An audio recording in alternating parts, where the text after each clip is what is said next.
Sometimes even to live is an act of courage. Seneca. What if I told you that the people who walked away from your life weren't a loss, but a protection? What if the silence, the distance, the sudden absence that confused you was not punishment, but precision? You didn't see it then. You questioned yourself. You replayed conversations. You wondered what you did wrong. But Stoic wisdom teaches something unsettling and liberating at the same time. Not everything that leaves you is meant to stay, and not everything you lose is a loss. You see, you judge events by how they feel in the moment. Life judges them by where they lead. The Stoics understood that removal often precedes growth, and separation often precedes clarity. Some people are taken out of your path because their presence would have delayed your discipline, weakened your character, or distracted you from becoming who you're meant to be. This video is not about bitterness. It's about perspective. It's about understanding why certain connections collapse just when you thought you needed them most, and how that collapse is often the turning point toward inner strength, self-mastery, and peace. Watch this video till the very end, because the final insight may completely change how you view loss, rejection, and the people who no longer walk beside you. Number 1, some people were blocking your growth, not supporting it. There's a quiet truth most people resist for a long time. Not everyone who stays near you is meant to grow with you. Some are familiar, comfortable, even affectionate, yet they quietly limit who you're becoming. And when those people disappear, suddenly or slowly, it feels confusing at first, painful even. But over time, if you're willing to look honestly, you begin to sense something deeper at work. God saw what you couldn't, and what was removed wasn't love or support. It was resistance disguised as closeness. You weren't wrong for holding on. You weren't weak for hoping they would change or align. But growth has a way of revealing friction. The Stoics understood this well. Wrote, "The impediment to action advances action. What stands in the way becomes the way." Sometimes the obstacle isn't a hardship or an external challenge. Sometimes it's a person who benefits from you staying smaller, quieter, or uncertain. Not always intentionally, but effect matters more than intent. If your energy was constantly drained, redirected, or dulled around certain people, that wasn't companionship. That was containment. Here's the uncomfortable part you need to accept if you want to mature. Not all losses are punishments. Some are corrections. You may have thought loyalty meant endurance at any cost. You may have confused proximity with alignment. Stoicism invites you to examine reality as it is, not as you wish it to be. Epictetus said, "Don't demand that things happen as you wish, but wish that they happen as they do, and you will go on well." When people are removed from your life, especially without closure, the lesson isn't to obsess over why. The lesson is to ask who you're becoming now that the resistance is gone. Some people don't cheer for your growth because it disrupts the version of you they were comfortable with. Your discipline challenges their excuses. Your clarity exposes their confusion. Your calm unsettles their chaos. Again, this doesn't make them villains. It makes them incompatible with your next level. God doesn't always remove people because they're bad. Sometimes He removes them because you're ready. And readiness often looks like discomfort before it feels like relief. You might notice that once certain people are gone, your mind gets quieter. Decisions feel less heavy. You hesitate less before doing what you know is right. That's not coincidence. Seneca warned, associate with people who are likely to improve you. When someone consistently pulls you back into doubt, distraction, or emotional turbulence, they're not neutral. They're shaping you, just not in the direction you claim to want. Growth requires space, and sometimes space only arrives after separation. This is where you must resist bitterness. Bitterness keeps you tethered to what was removed. Gratitude releases you, not gratitude for the pain, but for the clarity it produced. Stoicism teaches acceptance, not passivity. You don't have to romanticize loss, but you do need to extract wisdom from it. Ask yourself honestly, who did I shrink around? Where did I silence my instincts to preserve harmony? What patterns did I tolerate that slowed my momentum? These questions aren't meant to shame you. They're meant to sharpen you. You're not meant to carry everyone into your future. That doesn't make you selfish. It makes you responsible. Reminded himself, you have power over your mind, not outside events. Realize this and you will find strength. You don't control who stays. You do control who you become because of who left. If God removed them, your task now is not to look back but to build forward with intention. There's also a deeper spiritual lesson here that aligns perfectly with Stoic discipline. Attachment clouds judgment. When you cling to people out of fear of loneliness, fear of change, fear of starting over, you abandon reason. Stoicism teaches voluntary discomfort for a reason. It trains you to stand on your own footing, to be whole without leaning excessively on others. When certain people exit your life, you're being invited to develop inner sufficiency. Not isolation, sufficiency. To integrate this lesson, you need to act deliberately. First, stop narrating the loss as rejection. Reframe it as redirection. Words shape perception. Next, perform a daily inventory. At the end of each day, ask yourself, did my choices today move me toward growth or comfort, toward virtue or approval? This mirrors the nightly reflection practiced. It keeps you honest. It keeps you aligned. Another exercise is intentional solitude. Spend time without replacing what was lost immediately. Let the space teach you. Sit with the silence. Notice what rises when there's no one else influencing your emotional weather. This is where self-trust is rebuilt. Seneca wrote, "He who is everywhere is nowhere." If you're constantly surrounded, you never hear yourself think. Solitude clarifies direction. You should also write, not about them, but about you. Write the standards you now choose to live by. Write the traits you respect in yourself. Write the non-negotiables you ignored before. This isn't nostalgia, it's architecture. You're designing the internal structure that determines who gets access to you going forward. Understand this clearly. God didn't remove those people to punish you with emptiness. He removed them to protect your momentum, to reduce interference, to create room for alignment, whether that alignment comes through new people, deeper purpose, or a stronger relationship with yourself. Stoicism doesn't promise comfort. It promises clarity, and clarity, once gained, is irreversible. So don't rush to replace what was removed. Don't chase explanations that keep you anchored to the past. Walk forward with steadiness. Let your growth be quiet. Let your habits speak. Let your discipline become your testimony. Some people were blocking your growth, not supporting it. And now that they're gone, your responsibility is simple but not easy. Become who you couldn't be while they were still there. Number 2, what felt like loss was actually protection. What felt like loss was actually protection, even if you couldn't see it at the time, especially then. You tend to measure loss by what disappeared from your hands, not by what was quietly removed from your path. That's human.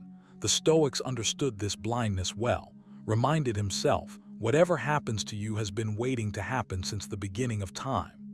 When something or someone is taken away, your first instinct is to resist the meaning of it. You label it unfair, painful, a mistake. But Stoic wisdom and a deeper trust in divine order asks you to consider a harder truth. Maybe it wasn't punishment at all. Maybe it was restraint. Maybe what left your life was blocking the version of you you were meant to become. You don't feel protected in the moment of loss. You feel exposed, stripped, uncertain. That's because protection doesn't announce itself with comfort. It often arrives disguised as emptiness, as silence, as a door slammed shut when you were convinced it had to stay open. Epictetus said, "Don't seek for events to happen as you wish, but wish for them to happen as they do happen, and your life will go smoothly." That doesn't mean pretending the loss didn't hurt. It means understanding that your judgment of the event is not the event itself. The pain is real, yes, but the meaning you assign to it is optional. and meaning is where freedom begins. You tend to mourn what you lost without questioning what it was costing you to keep it. Energy, focus, integrity, peace, alignment. The Stoics were relentless about this accounting. Seneca warned, "It is not that we have a short time to live, but that we waste much of it." Sometimes removal is mercy. Sometimes God sees erosion before collapse, distraction before decay, compromise before corruption. And so what feels like loss is actually interruption. A hand on your chest saying, "Not this way." This is where trust becomes a discipline, not a feeling. Trust is not passive acceptance. It's active cooperation with reality. Framed it beautifully when he wrote, "Accept whatever comes to you woven in the pattern of your destiny for what could more aptly fit your needs." When something leaves your life, the Stoic question is, "Why me?" It's, "What is this making room for?" That question shifts you from victimhood to agency. It returns power to your hands. You stop staring at what's gone and start listening to what remains. Loss feels like subtraction, but often it's refinement. Fire removes impurities. Distance restores clarity. Absence reveals dependency. You don't always notice how tightly you were clinging until your hands are forced open. And in that opening, something crucial happens. You begin to stand on what cannot be taken. Your character, your discipline, your values, your capacity to endure without bitterness. Epictetus was blunt about this. You may be bound, but your will is free. When external things fall away, the inner foundation is tested. Strength isn't built in abundance. It's forged when supports are removed. If you're honest with yourself, part of what hurts is not just what you lost, but the story you were telling yourself about it. The future you imagined, the certainty you borrowed from something external. Stoicism teaches you to build certainty inward. When God removes something, it's often because you were anchoring too much of your identity there. Protection, then, is redirection, of where you draw meaning, where you source worth, where you expect stability to come from. This is not about blind optimism, it's about trained perception. Seneca wrote, "A good person dyes events with their own color." You are not powerless in the face of loss. You are responsible for how you metabolize it. Do you let it harden you or deepen you? Do you shrink, or do you refine your standards, your boundaries, your habits? Loss becomes protection only if you cooperate with the lesson embedded inside it. One powerful exercise is voluntary reframing. Sit quietly and write down what was removed, not with emotion but with precision. Then ask yourself, what demand did this place on my time, attention, or integrity? Don't romanticize it, be exact. This trains you to see cost, not just comfort. Another practice is negative visualization, a core Stoic tool. Imagine that what was removed had stayed, not sentimentally but realistically. Observe how your days would look, your energy, your direction. This isn't to induce regret, but to dissolve illusion. You can also practice disciplined gratitude, not for the loss itself, but for what you retained. Your breath, your agency, your ability to choose your next step. Practice this relentlessly, reminding himself that as long as he could reason, he could act in accordance with virtue. That's the Stoic anchor. No loss can touch that unless you allow it. What you're being invited to do now is to stop chasing restoration and start building alignment. Stop asking for things back and start asking for clarity. Ask yourself daily, what is required of me now? Not emotionally, practically, virtuously. Action restores dignity faster than explanation ever will. Small disciplines, clean routines, honest effort. These are how you honor protection after you recognize it. Over time, you'll notice something subtle. The ache changes shape. It loses urgency. It stops pulling you backward. That's not because the loss mattered less, but because you matter more to yourself. You become less attached to outcomes and more committed to conduct. Epictetus would call this progress, not happiness, progress. And progress is enough. So don't rush to label what happened as failure or abandonment. Let time, reflection, and discipline reveal its function. Trust that removal is sometimes rescue you weren't ready to request. Stand where you are. Strengthen what remains. Act in accordance with reason. And remember this: what left your life did not take your future with it. It cleared the path so you could finally walk it unburdened. Number 3. Distance revealed who never had pure intentions. Distance has a way of revealing truths you were too close to see. When certain people faded from your life, it didn't happen by accident, and it wasn't cruelty disguised as fate. It was clarity arriving quietly. You didn't lose them, you were released from them. What felt like absence was actually exposure. When the noise stopped, intention became visible. Wrote, "The impediment to action advances action. What stands in the way becomes the way." Distance was not a punishment. It was the way forward. When you're emotionally close, you rationalize, you excuse, you explain away small inconsistencies and quiet discomforts. Proximity blurs judgment. Stoicism teaches that attachment clouds perception, not because you are weak, but because you are human. Epictetus warned, if you want to improve, be content to be thought foolish and stupid. Sometimes improvement begins when you stop defending bonds that no longer align with your character. Distance removes the pressure to perform, to please, to maintain an image. And in that stillness, you start to notice who only showed up when it benefited them, who thrived on access rather than alignment, who needed your presence more than they respected your peace. You didn't see it before because you were involved, because you cared, because you were invested. That doesn't make you, it makes you sincere. But sincerity without discernment is expensive. When distance enters, the mask slips without confrontation. You stop reaching and suddenly the silence speaks. You stop initiating and patterns form on their own. Seneca observed, time discovers truth. Distance is time accelerated. It compresses reality into something undeniable. You don't have to accuse anyone. You don't have to analyze endlessly. You simply watch who remains consistent without proximity, who respects boundaries without resentment, who doesn't require constant access to stay genuine. This is where faith and Stoicism quietly meet.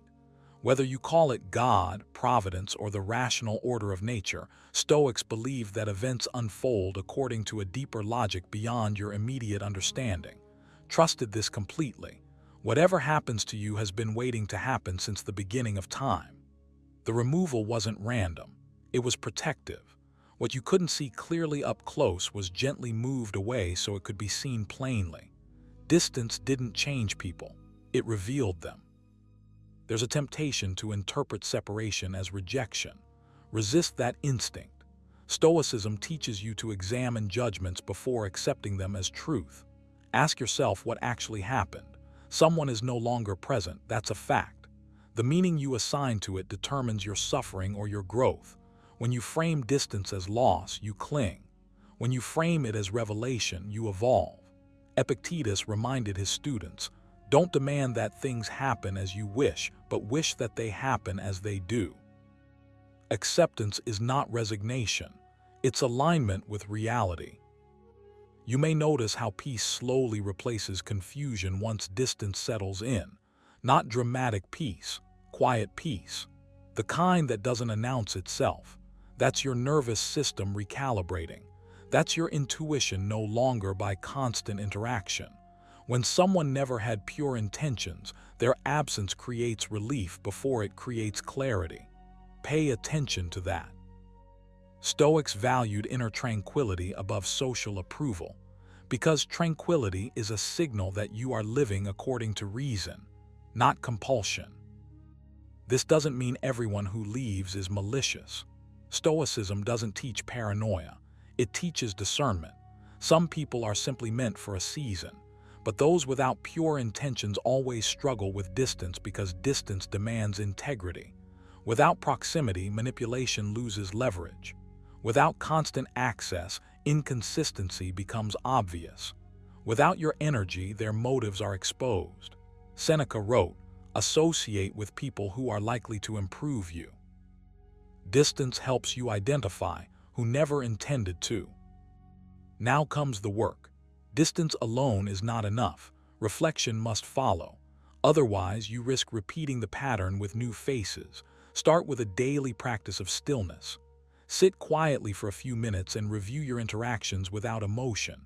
Ask yourself where you felt drained, where you felt pressured, where you felt subtly smaller. Don't justify, don't explain, just notice. This is Stoic self-audit, something practiced relentlessly in his private writings. Another exercise is voluntary restraint. Reduce unnecessary outreach, not as punishment, as observation. Let relationships breathe. See which ones survive without constant effort from you. This isn't withdrawal from life, it's of investment. Epictetus taught that freedom begins where dependence ends. By limiting how much access you grant, you protect your time, your focus, and your character. You should also practice reframing loss into alignment. Each time you catch yourself thinking, "Why did they leave?" replace it with, "What did their absence make clear?" This shifts your mind from scarcity to wisdom, from longing to learning. Stoicism is not about emotional numbness, it's about emotional accuracy. When you interpret distance correctly, it becomes a teacher rather than a wound. Faith adds another layer here. Trust that what was removed was unable to walk with you into the person you're becoming. You don't need to vilify anyone to honor that truth. Again offers grounding. Begin the morning by saying to yourself, "I shall meet with interference, ingratitude, insolence." He wasn't pessimistic. He was prepared. Distance prepares you. It trains you to choose depth over familiarity, alignment over attachment, virtue over convenience. What matters now is that you don't rush to fill the space. Silence after separation is fertile ground. Use it. Strengthen your routines. Clarify your values. Decide what behavior you no longer negotiate with. Stoicism teaches that character is revealed by what you tolerate. Distance gives you the rare chance to reset that standard consciously. You are not behind, you are being redirected. You are not abandoned, you are being protected. Distance did not empty your life, it refined it. Trust that. Honor it. Move forward lighter, clearer, and more disciplined in where you place your energy. The lesson has already been delivered. Your task now is to live in a way that proves you learned it. Number 4, silence exposed hidden disrespect. Silence exposed hidden disrespect long before you were ready to admit it. Not because silence is passive, but because it removes the noise that kept blinding you. When words fall away, truth has nowhere to hide. You stop explaining yourself. You stop smoothing over discomfort. You stop rescuing other people from revealing who they really are. And in that stillness, what was once subtle becomes obvious. What was once confusing becomes clear. As wrote, the soul becomes dyed with the color of its thoughts. Silence clears those thoughts. It strips away excuses. It lets reality speak without interruption. You weren't wrong for missing it at first. When you talk too much, tolerate too much, or constantly adjust yourself to keep the peace, disrespect disguises itself as misunderstanding. But silence changes the rules. When you stop chasing clarity through words, you start receiving it through behavior. Epictetus warned, if someone succeeds in provoking you, realize that your mind is complicit. Silence ends that complicity. It withdraws your emotional permission. And when that happens, hidden disrespect surfaces on its own, without confrontation, without drama, without you needing to accuse or defend. This is where Stoicism and faith quietly meet. God didn't remove people to punish you. He removed them because silence allowed the truth to rise, and once seen, it could no longer be ignored. When you stopped bending, stopped filling gaps with your effort, the imbalance revealed itself. Disrespect thrives when you compensate for it. Silence stops the compensation. Seneca wrote, "The wise man is content with himself." Contentment makes you less negotiable. And that alone unsettles anyone who benefited from your self-doubt. Silence doesn't argue, it observes. It listens beyond words. It notices tone, timing, absence, and presence. When you grow quieter, you become sharper. You start seeing patterns instead of isolated moments. You start recognizing how often your energy was expected but not reciprocated, how often your patience was assumed, how often your boundaries were tested under the disguise of familiarity. Silence doesn't create disrespect. It reveals what was already there. There's a reason this process feels uncomfortable. Silence removes your ability to lie to yourself. As long as you're talking, justifying, or hopping, things will change. If you say the right thing, you can avoid the truth. But when you go quiet, you're forced to confront what remains. Reminded himself, you always own the option of having no opinion. Silence is the practical expression of that. You don't rush to label. You don't rush to forgive prematurely. You don't rush to fix what isn't yours to fix. You let reality show its hand. This is also where respect begins to separate from attachment. When you stop speaking unnecessarily, you stop chasing validation. You stop signaling that access to you is unlimited. And when that happens, people either rise to the level of respect required or they fall away. Not because you pushed them out, but because silence stopped shielding them. God saw what you couldn't because silence aligned you with discernment instead of emotion. You might feel tempted to break the silence just to restore comfort. Don't. Comfort isn't always truth. Stoicism teaches that discomfort is often the doorway to wisdom. Epictetus said, "Don't explain your philosophy, embody it." Silence is embodiment. It's you choosing inner order over external approval. It's you trusting that clarity doesn't need volume. When you stop reacting, disrespect loses its camouflage. It can't hide behind jokes, excuses, or selective kindness anymore. Silence also teaches you patience, and patience sharpens judgment. When you don't rush to respond, you create space between stimulus and response. In that space, your values speak louder than your emotions. You start acting from alignment instead of fear. Seneca wrote, "He who suffers before it is necessary, suffers more than is necessary." Silence reduces unnecessary suffering by refusing to engage in battles that only exist to drain you. To turn this into a habit, start practicing intentional restraint. When you feel the urge to clarify yourself, pause. Ask yourself whether clarity is needed or whether silence will reveal more. Often it will. Practice shortening your responses. Not coldly, not defensively, but cleanly. Let your words carry weight by using fewer of them. This trains you to trust yourself instead of for acceptance. Another practice is silent reflection.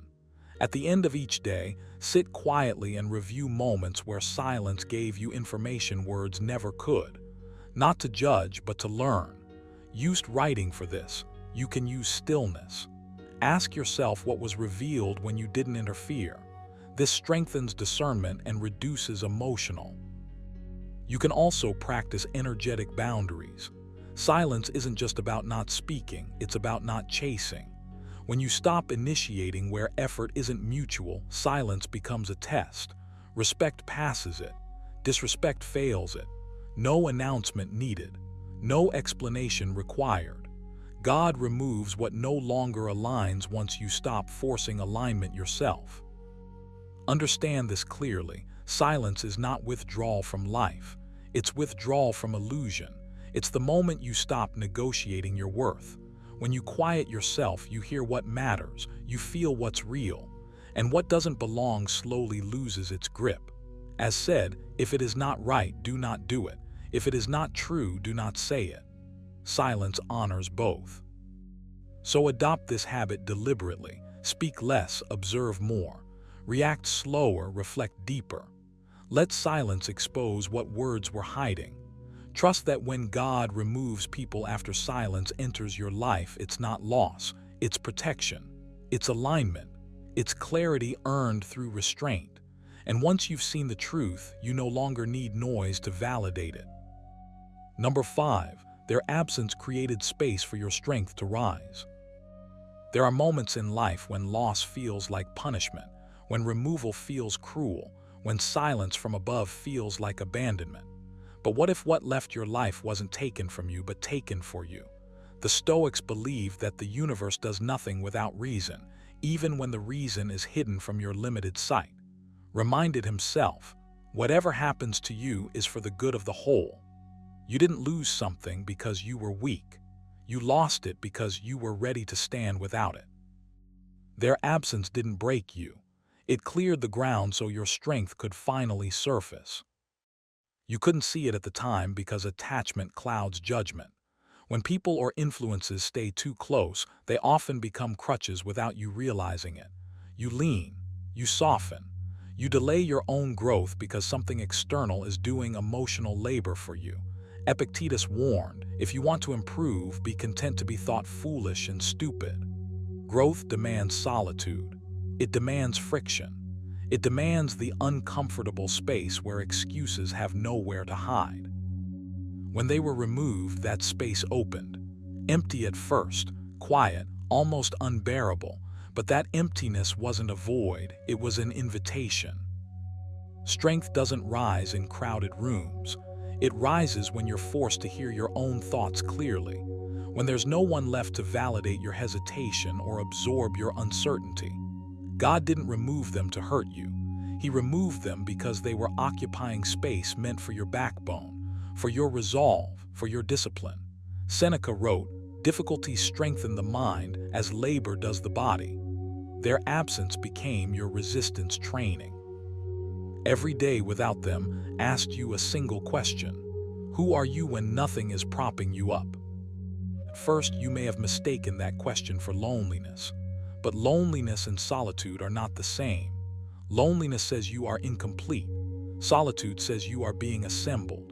When the noise left, your inner voice got louder. Not always kinder, but clearer. You started seeing patterns you ignored before. Weak habits, avoided responsibilities, comfort disguised as safety.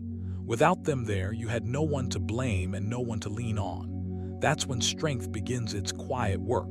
Not dramatic. Not instant, but real. The Stoics never prayed for easy paths. They trained for resilient minds. Wrote, "The impediment to action advances action. What stands in the way becomes the way." Their departure was the impediment, and it became the way. It forced you to develop emotional self-reliance, to sit with discomfort without numbing it, to act without applause, to make decisions without reassurance. These are not small skills. They are the foundation of inner authority. And inner authority is what allows you to move through life without being shattered by change. You may still replay the moment they left, wondering what you could have done differently. That rumination feels productive, but it often is. Stoicism teaches you to focus on what is within your control now, not what is frozen in the past. Epictetus was clear. Do not seek for events to happen as you wish, but wish for them to happen as they do. Acceptance isn't resignation, it's alignment. When you stop arguing with reality, you reclaim your energy. And that reclaimed energy is exactly what fuels your rise. Notice what began to emerge after the loss. More clarity, more hunger, more self-respect. Even if it came wrapped in pain, it came with purpose. Strength doesn't announce itself. It builds quietly through repetition, through choosing discipline over distraction, through choosing truth over comfort. Their absence demanded that you become consistent because inconsistency now had consequences. You had to show up for yourself. And once you do that long enough, you stop feeling abandoned and start feeling forged. There's also a spiritual dimension here that the Stoics would recognize even if they used different language. Call it providence, call it nature, call it God. The principle is the same. You are not random, and neither are the events shaping you. Trusted this deeply. Trust that everything happens as it should, and you will find peace. When something is removed, it's often because it no longer aligns with who you are becoming. You couldn't see the mismatch because you were still attached to who you used to be. God saw further, so he cleared the path. Now the responsibility shifts to you. Space alone doesn't create strength. What you do with that space does. This is where practice matters. Begin with daily stillness. 5 minutes, no distractions. Sit and observe your thoughts without judgment. This trains you to be alone without escaping yourself. Next, commit to one discipline you've been avoiding, not 10. 1. Do it daily, regardless of mood. Seneca advised, set aside a certain number of days during which you shall be content with the scantiest and cheapest fare. Voluntary discomfort builds voluntary strength. Another practice is honest self-dialogue. Write 1 page a day answering a single question. What did today demand of me that I tried to avoid? Don't beautify the answer. Don't perform. This exercise sharpens self-trust. When you face yourself without flinching, you become harder to deceive and harder to derail. Strength grows fastest when excuses are no longer tolerated. You may eventually realize something unsettling and liberating at the same time. Had they stayed, you might have remained smaller, softer, more dependent. Their presence may have delayed your evolution. Their absence accelerated it. That doesn't mean they were evil or unnecessary. It means their role had an expiration date, and once it passed, staying would have cost you yourself. So don't rush to fill the space they left. Don't crowd it with noise, substitutes, or distractions. Let it work on you. Let it stretch you. Let it demand more from you than comfort ever did. You are not being punished. You are being prepared. The strength rising in you now isn't borrowed, it's earned. And once earned, it cannot be taken away. Stand in that space with intention. Build in it. Train in it. This is the ground where your next version is forming. And this time, you won't need anyone else to hold you up. Number 6. You were spared a future full of regret. You don't see it at first. When someone is removed from your life, when a path collapses, when something you wanted slips through your fingers, the mind rushes to label it as loss. But Stoicism asks you to pause before you name anything good or bad. Wait for the judgment of reason. What if what left was not taken from you, but taken away for you? What if you were spared a future full of quiet compromises, slow erosion, and regrets that would have cost you far more than the pain you feel now? You tend to imagine regret as something loud and dramatic, but most regret is subtle. It's the slow realization that you abandoned your values to maintain comfort. It's waking up years later and recognizing that you tolerated what you once promised yourself you never would. You don't feel it all at once. It arrives in fragments. Stoicism teaches you to think long-term, to zoom out beyond the momentary sting. Epictetus warned, "No man is free who is not master of himself." Anything that slowly pulls you away from self-mastery, even if it feels familiar or emotionally charged, is not a gift. It's a debt accumulating interest. When something or someone is removed, it often interrupts a future version of you that would have been trapped in constant justification, explaining, enduring, rationalizing why this is just how things are. That's the soil where regret grows. You may not have seen it then, but life has a way of closing doors you're too emotionally invested to shut yourself. Call it God, call it fate, call it providence. The Stoics called it logos, the rational order of the universe. Different names, same principle. Not everything that disappears was meant to stay. Seneca wrote, "Sometimes even to live is an act of courage." But there's another courage that matters just as much, the courage to be redirected. When something is removed, it forces you to confront a truth you may have been postponing. Not everything that feels good leads somewhere good. Not everything that feels safe is aligned with your highest self. What was spared wasn't just time. It was the slow dulling of your standards, the quiet resentment of knowing, deep down, that you settled.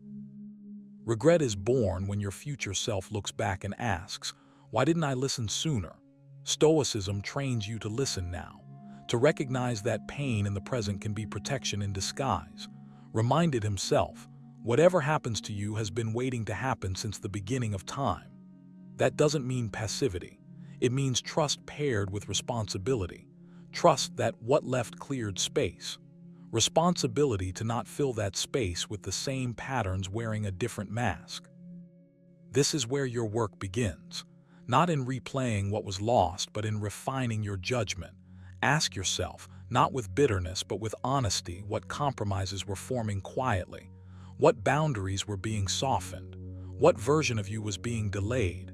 You don't need to accuse, you just need to see. Stoicism isn't about blaming people or fate. It's about reclaiming agency, about realizing that the removal wasn't random, it was corrective. There's a discipline here you must adopt, reframing loss as instruction. Not everything that ends was a mistake, but everything that ends has something to teach. Seneca said, "Difficulties strengthen the mind as labor does the body." This moment is training you to value alignment over attachment, to prefer inner peace over familiar chaos, to understand that regret doesn't come from missing people, it comes from missing yourself. You were spared the version of life where you kept shrinking to maintain harmony, where your intuition kept knocking and you kept silencing it, where you would have looked functional on the outside but felt fractured inside. That future didn't announce itself as tragedy. It would have arrived politely, slowly, and by the time you noticed, it would have felt too late to change. What left saved you from that delay? Now you must honor that removal with action. Start with daily reflection. Each evening, ask yourself one question often implied in his meditations. Did I live today in accordance with my values? Not your moods, not your fears, your values. Write them down if you must. Clarity is a form of protection. Next, practice voluntary discomfort. Stoicism teaches this not as punishment, but as freedom training. Choose small acts that remind you that comfort is optional, but character is not. This sharpens discernment and reduces the likelihood of future regret. Another practice is negative visualization, not to dwell in fear, but to sharpen gratitude and foresight. Imagine the version of you that stayed stuck, not vividly, not emotionally, just conceptually. Then contrast it with who you are becoming now. This isn't about relief, it's about resolve. Resolve to not waste the clarity you've been given. Most importantly, adopt patience with the process. Just because you were spared regret doesn't mean the reward appears immediately. Stoicism never promised instant compensation. It promised long-term peace. Epictetus said, "First learn the meaning of what you say and then speak." In the same way, first learn the meaning of what was removed before rushing to replace it. Space is not emptiness, it's preparation. You don't need to fully understand why it happened yet. Understanding often arrives later. What matters now is how you respond. Will you trust that the interruption was intentional? Will you rise to meet the higher standard life is inviting you into? Or will you chase familiarity just to avoid the discomfort of growth? You were spared a future where regret would have whispered to you every night. A future where you knew you could have chosen differently but didn't. That future is gone. In its place is responsibility, clarity, and a quiet opportunity to live more deliberately than before. Take it seriously, take it slowly, take it with discipline. This wasn't a loss. This was an intervention. Number 7. Attachment was blinding your judgment. Attachment was blinding your judgment, even though at the time it felt like clarity. That's the quiet trap of attachment. It disguises itself as loyalty, love, duty, or patience, while slowly dulling your ability to see what is. When you're attached, you don't observe reality, you negotiate with it. You soften truths. You reinterpret signals. You explain away what keeps repeating. And the more invested you become, the harder it gets to admit that your vision is compromised. The Stoics warned about this long before modern psychology gave it names. Epictetus said it plainly. If you want to improve, be content to be thought foolish and stupid. What he meant is that clarity often requires letting go of what flatters the ego and facing what it doesn't want to see. Attachment narrows your field of awareness. It pulls your attention toward what you want to preserve rather than what needs to be understood. You stop asking, "Is this aligned with virtue?" and start asking, "How do I make this work?" That shift is subtle but dangerous. Reminded himself, you always own the option of having no opinion. Attachment steals that option. It pressures you into constant internal commentary, justification, and emotional bargaining.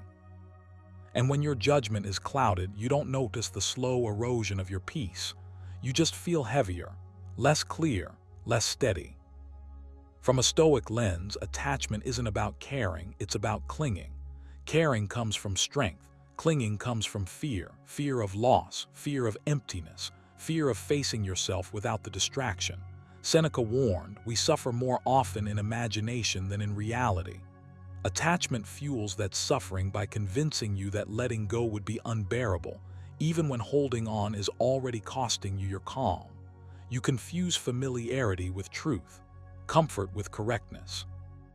And slowly, almost imperceptibly, your standards slip, not because you lack wisdom, but because attachment keeps whispering that this time will be different if you just try harder. This is where the idea of God, or a higher order, intersects with Stoicism in a powerful way. The Stoics believed in a rational universe governed by logos, a natural intelligence that unfolds events according to reason, not preference. When something is removed from your life, it's not random. It's not punishment, it's correction. Wrote, whatever happens to you has been waiting to happen since the beginning of time. What you couldn't see clearly, life revealed through subtraction. What attachment hid, reality exposed by force. Attachment makes you negotiate with warning signs. It convinces you to delay decisions you already understand at a deeper level. And when clarity refuses to arrive voluntarily, it arrives through loss. Not to break you, but to free you. God saw what your attachment wouldn't allow you to admit. He saw the distortion, the imbalance, the way your inner alignment was slowly bending to preserve something external, so it was removed. Not because you were wrong to care, but because you were losing yourself in the process. Stoicism teaches that judgment is the only thing fully under your control, yet attachment hands that control away. It lets emotion sit in the judge's seat. Epictetus warned, when we are hindered or disturbed, let us never blame others but ourselves, that is, our judgments. This isn't blame, it's power. Once you see that attachment warped your judgment, you reclaim the ability to choose differently next time. You stop romanticizing what drains you. You stop spiritualizing what weakens you. You stop calling lessons bad luck when they're actually course corrections. There's an uncomfortable clarity that comes after attachment breaks. At first, the mind wants to rush back to rebuild the same structure with new promises. Resist that urge. Stillness is where insight settles. Silence is where you finally hear what was drowned out by wanting. Seneca wrote, the whole future lies in uncertainty. Live immediately. Living immediately doesn't mean chasing replacements. It means facing what is without filters, without longing, without bargaining. This is where your judgment sharpens again. To train this clarity, you need deliberate inner practices. Start with negative visualization, a Stoic exercise that loosens attachment. Each day, briefly imagine life without what you cling to, not dramatically, not emotionally, but calmly. This isn't to create fear. It's to remind yourself that your stability must not depend on externals.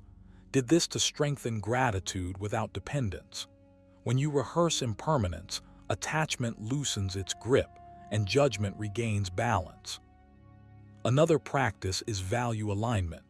Ask yourself regularly, is my peace increasing or decreasing around this attachment? Not your excitement, not your hope, your peace. The Stoics measured progress by inner tranquility, not emotional highs. Write the answer honestly. Don't argue with it, just record it. Over time, patterns emerge and judgment becomes harder to deceive. You should also practice voluntary restraint. Temporarily step back emotionally, even in thought.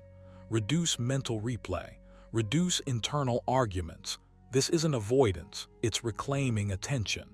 Epictetus said, if you seek tranquility, do less. Doing less mentally is just as important as doing less externally. When you stop feeding attachment with constant attention, clarity begins to return on its own. What you eventually realize is this: attachment didn't make you loyal, it made you blind. And blindness always leads to collision. God removing something is not abandonment, it's mercy disguised as disruption. It's reality intervening where your judgment couldn't. Once you accept that, resentment softens into understanding. You stop asking, "Why was this taken from me?" and start asking, "What clarity am I being trained to hold next?" This is where growth becomes inevitable. You no longer grip tightly. You observe more. You choose slower. You respect your inner signals instead of overriding them. And when attachment tries to return in a new form, you recognize the feeling sooner: the narrowing, the bargaining, the quiet loss of peace. This time, you don't need life to force clarity on you. You already have it. Let this be the habit you build now.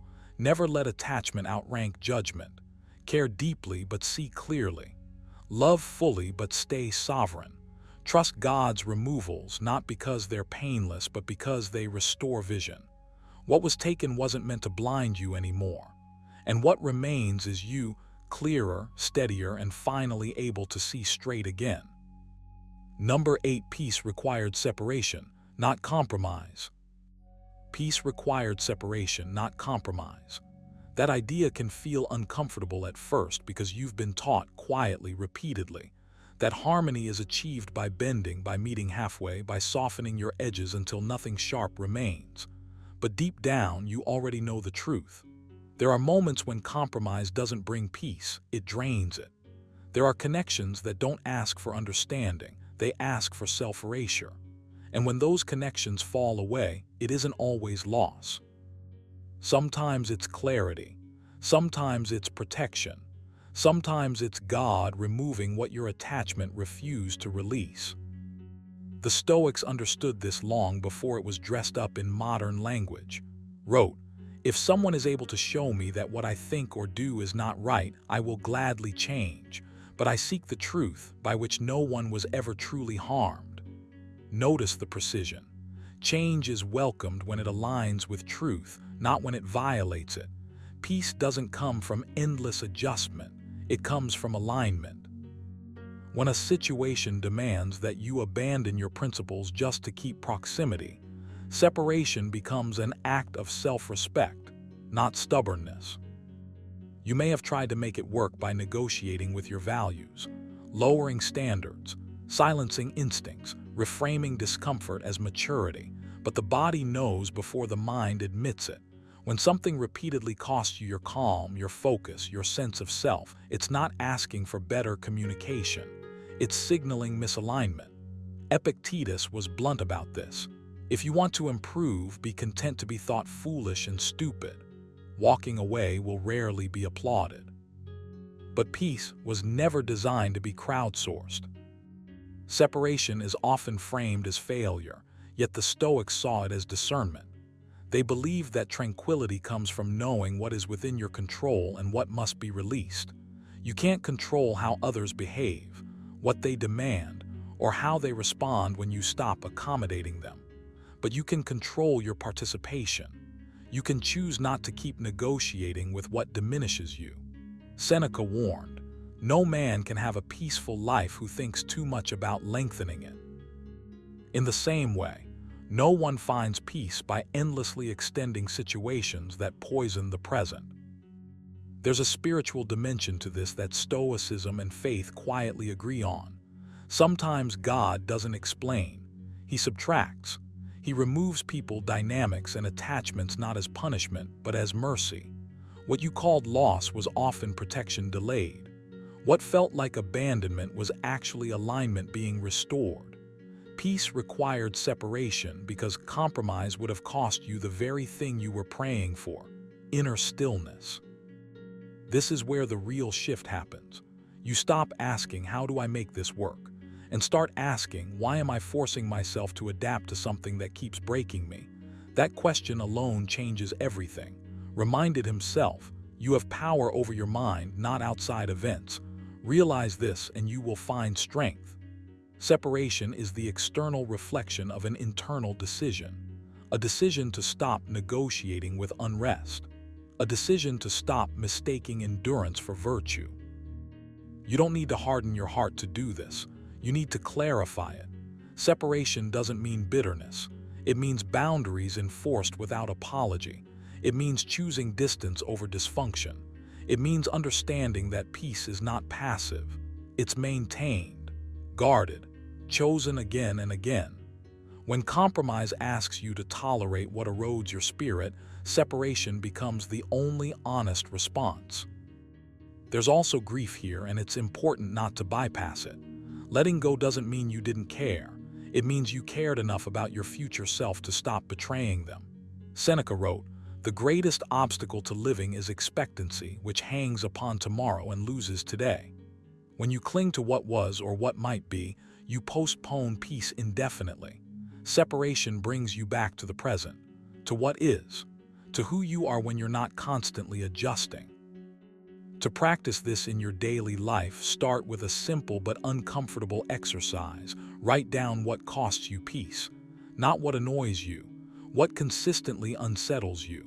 Then write down what you've been compromising to keep it around. Be honest. No performance. This isn't about blame, it's about awareness. Awareness is the beginning of freedom. Next, practice internal separation before external separation. Detach emotionally before you detach physically. Reduce the mental energy you give to what disturbs you. Advised himself to do this constantly, reminding his mind not to wander into unnecessary disturbance. Each time your thoughts drift back toward what you've already identified as misaligned, gently redirect them. This is discipline. This is Stoic training. Another practice is values anchoring.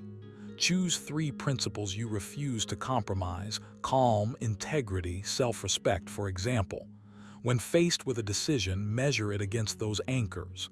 If staying requires betrayal of them, you already have your answer. You don't need drama. You don't need justification. Peace doesn't argue. It withdraws. Understand this. Separation is not rejection of others, it's acceptance of reality. It's acknowledging that not everything meant to teach you is meant to stay with you. God saw what you couldn't because attachment clouds perception. Distance restores it. When the noise fades, you hear yourself again. And in that silence, peace finally has room to arrive. So take action. Stop compromising with what costs you your center. Stop calling exhaustion loyalty. Stop negotiating with unrest. Choose separation where necessary, not out of anger but out of clarity. This is not you giving up. This is you finally choosing peace over performance, alignment over approval, truth over comfort. And that choice, repeated daily, is where real strength lives. Number 9, the lesson mattered more than the relationship. Sometimes what hurts the most isn't the loss itself, but the confusion that follows it. You keep asking why. Why that person had to leave. Why things fell apart when you were trying to hold them together. Why something that felt meaningful was taken from you without explanation. And yet, when you step back and quiet the noise, a deeper truth begins to surface. The lesson mattered more than the relationship. Not because the relationship was meaningless, but because you were never meant to stay the same person you were when it began. The Stoics understood this tension well. Wrote, "What happens to you has been waiting to happen since the beginning of time." That includes loss. That includes separation. That includes the quiet removal of people who could no longer walk with the version of you that needed to emerge. When you frame life this way, you stop seeing endings as punishments and start seeing them as instructions. God didn't remove them to hurt you. He removed them because the attachment was blinding you to what you needed to learn. You tend to cling to relationships because of familiarity, not alignment. Comfort can disguise itself as destiny, but Stoicism teaches you to value growth over comfort, virtue over pleasure, truth over attachment. Epictetus warned, Don't demand that things happen as you wish, but wish that they happen as they do happen, and your life will go smoothly. When someone exits your life, the immediate instinct is resistance. You want to negotiate with reality. You want explanations, apologies, closure. But the Stoic path asks something harder and far more powerful: acceptance paired with reflection. The lesson often arrives wrapped in discomfort. It might be teaching you boundaries you refuse to set. It might be forcing you to confront self-betrayal you normalized. It might be stripping away dependency so you can finally stand on your own inner foundation. Whatever it is, the relationship was never the destination. It was the classroom. And once the lesson was delivered, staying longer would have only delayed your evolution. You don't like hearing that because part of you still wants the story to continue. That's human, but growth rarely asks for permission. Seneca wrote, "Difficulties strengthen the mind as labor does the body." The pain you felt wasn't random. It was friction designed to sharpen you, to wake you up, to force you to ask better questions about who you are, what you tolerate, and why you settle for less than your own integrity. When God removes someone from your life, it's often because your focus drifted outward instead of inward. You started measuring your worth by their presence, their approval, their consistency. Stoicism reminds you that nothing external should have that power. Said, if you are distressed by anything external, the pain is not due to the thing itself, but to your estimate of it. The relationship exposed an attachment. The loss exposes the cure. This is where responsibility enters. Not blame, responsibility. You take responsibility for what the experience revealed about you, where you ignored intuition, where you compromised values, where you delayed necessary change. This shift is crucial. The moment you stop asking, "Why did this happen to me?" and start asking, "What is this teaching me?" you reclaim control. You move from victimhood to authorship. There is also a spiritual dimension to this that Stoicism never. The Stoics believed in a rational order to the universe, a logos, a divine intelligence woven into events. To them, trusting that order wasn't passive faith. It was disciplined surrender. Reminded himself, whatever happens to you is good for the whole, which is good for you. God sees patterns you cannot yet see. He sees where you're headed, not just where you've been. Sometimes removal is protection disguised as loss. You may not feel grateful yet. That's okay. Gratitude often comes later, after understanding catches up with emotion. For now, what matters is posture. Are you resisting the lesson or receiving it? Are you replaying the absence or integrating the insight? Stoicism teaches you to focus on what is within your control. You cannot undo what ended, but you can extract its meaning. You can decide that the pain will not be wasted. Here, where practice matters, start with daily reflection. Each evening, sit quietly and ask yourself one question: what did this experience reveal about my character? Not about the other person, about you. Write the answer honestly. No excuses, no self-pity, just clarity. Seneca believed that reviewing your day was essential to moral progress. This exercise sharpens awareness and turns loss into wisdom. Next, practice voluntary detachment, not coldness, detachment. Remind yourself daily that people are not possessions. They are travelers who may walk beside you for a season. Epictetus taught, when you kiss your child or your wife, say to yourself that you are kissing a mortal. The point wasn't morbidity, it was freedom. When you accept impermanence, you love without clinging and lose without collapsing. Another practice is value reinforcement. Write down the principles you refuse to abandon again: integrity, self-respect, emotional discipline, truth. These become your compass. The relationship tested these values. The lesson clarified them. Live accordingly. Let future connections align with who you've become, not who you used to be. You also need to practice silence with your own mind. Stop rehearsing alternate endings. Stop bargaining with the past. Warned against this mental habit when he said, Do not waste the remainder of your life in thoughts about others. Your energy is finite. Spend it on building the version of yourself that no longer needs the lesson to repeat itself. Understand this clearly. If the lesson mattered more than the relationship, it's because you are meant to carry the wisdom forward, not the wound. God didn't remove them to leave you empty.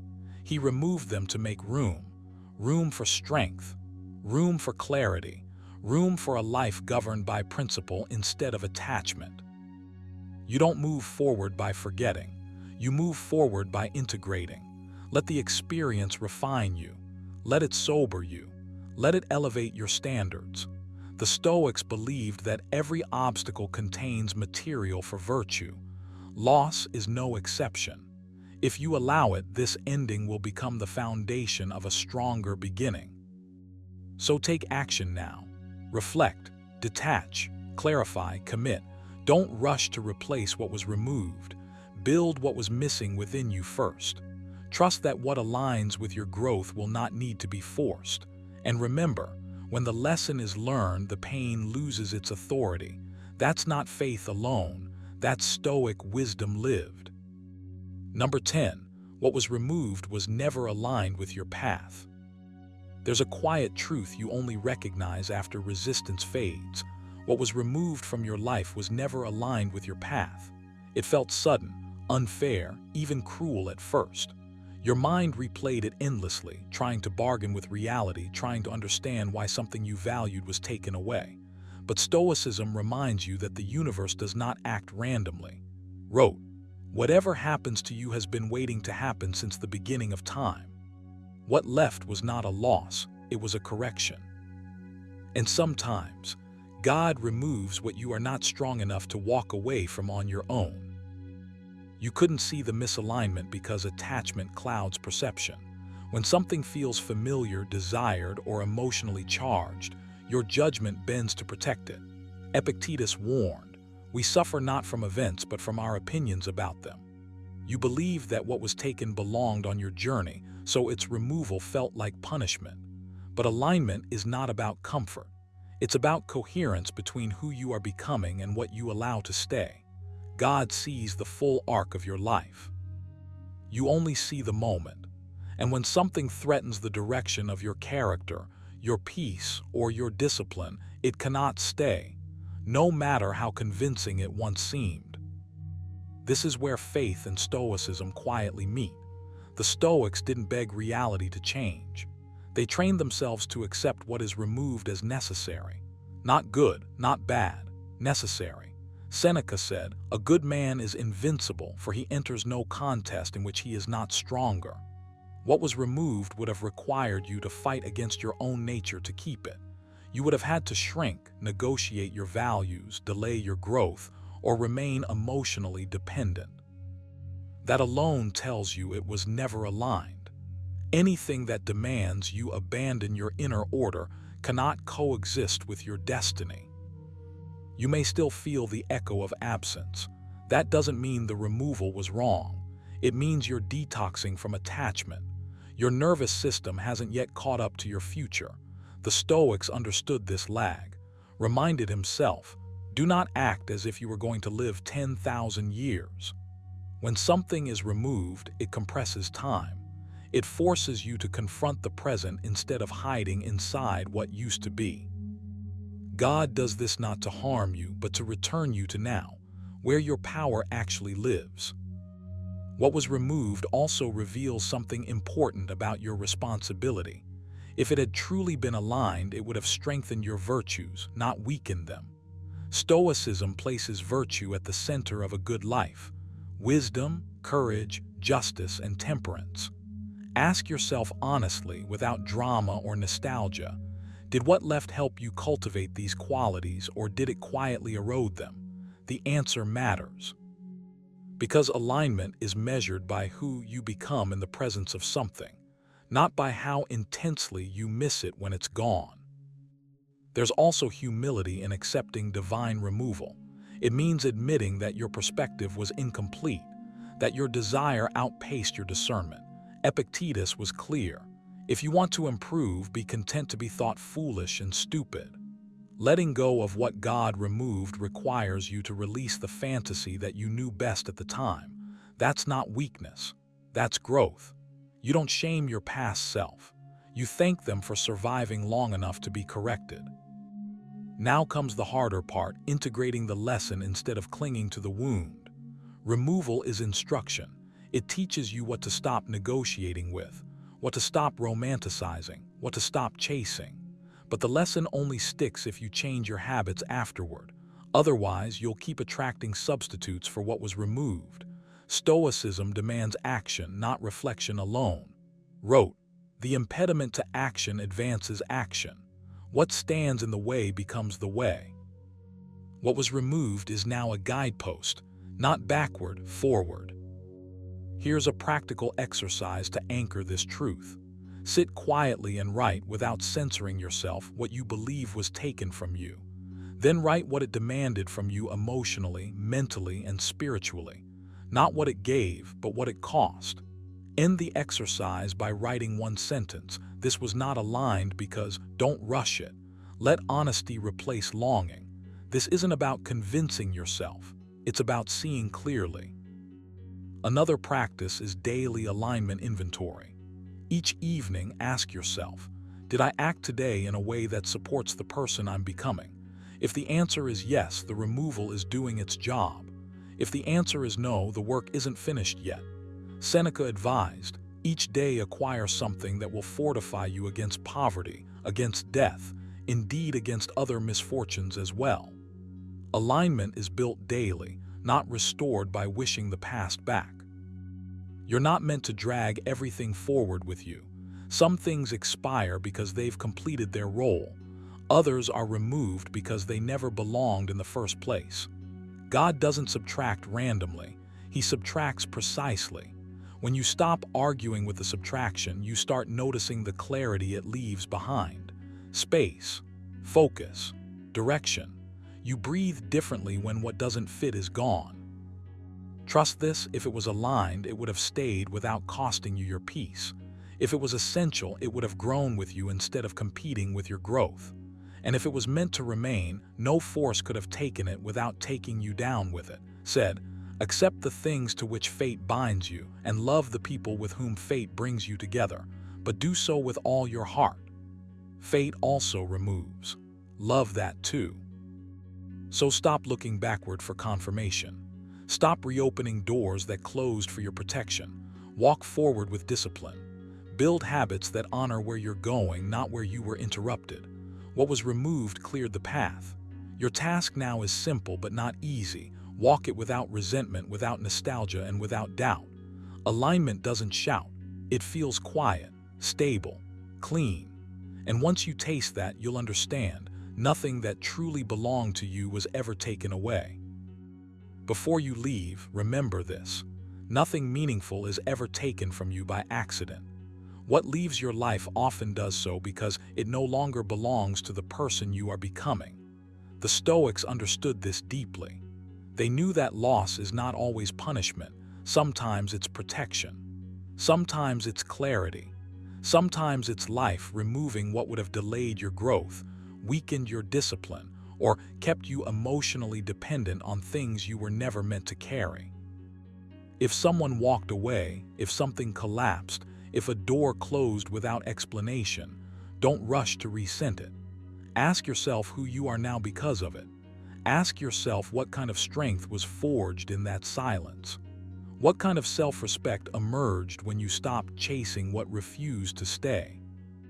You don't need to understand everything that was removed. You only need to trust that what remains is enough to move forward with calm, discipline, and purpose. As reminded us, you can choose how you respond, and that choice is where your power lives. So walk forward without bitterness, without clinging, without fear.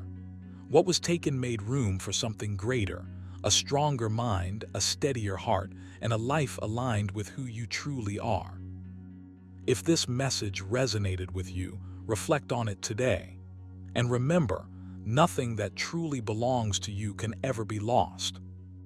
You have power over your mind, not outside events. Realize this and you will find strength. What if I told you that the moment many men get married, the rules of the game quietly change, and no one warns you about it? What if the love, affection, and respect you once earned didn't disappear by accident but shifted because the leverage shifted? Most men feel it but can't explain it. The intimacy slows, the admiration fades, the effort becomes one-sided, and you're left wondering how commitment somehow turned into quiet control. This video isn't about hating marriage. It's about exposing the invisible dynamics most men walk into blind. Because marriage isn't a trap by default, but ignorance is. When you don't understand human nature, power, and incentives, even love can become a cage. And the harsh truth is this: society prepares men to provide, sacrifice, and endure, but rarely teaches them how to remain respected once the ring is on. If you've ever felt taken for granted, if you've sensed the shift but couldn't name it, if you've wondered whether marriage rewards compliance more than strength, this video is for you. Watch until the very end. What you'll learn could save you years of confusion, resentment, and silent regret. Number 1. Emotional withdrawal as a control mechanism. There's a quiet moment most people never talk about. It's not an argument. It's not shouting or doors slamming. It's the sudden absence of warmth. Conversation dries up. Affection evaporates. Eye contact disappears. You feel it before you can explain it. This is emotional withdrawal, and when it's used intentionally, it becomes one of the most powerful control mechanisms in a relationship. Not because it's loud, but because it hits the oldest part of the human nervous system, the fear of disconnection. You're wired to seek closeness. That isn't weakness, it's biology. But when affection is given and taken away strategically, it creates an invisible leash. You start monitoring your words, your tone, your opinions. You begin asking yourself, what did I do wrong? And the moment you start asking that question, you've already surrendered ground. The Stoics warned about this long before modern psychology ever named it. Epictetus said, "If you want to be invincible, make no treaty with things outside your control." Emotional approval is one of those things. The moment your inner peace depends on someone else's warmth, you've handed them the steering wheel. Emotional withdrawal works because it trains you to associate peace with compliance. Silence becomes punishment, coldness becomes correction, and slowly, almost imperceptibly, you start bending. Not because you believe you're wrong, but because you want the tension to stop. This is where the trap tightens. You're no longer acting from values, you're reacting from discomfort. Wrote, "You have power over your mind, not outside events. Realize this and you will find strength."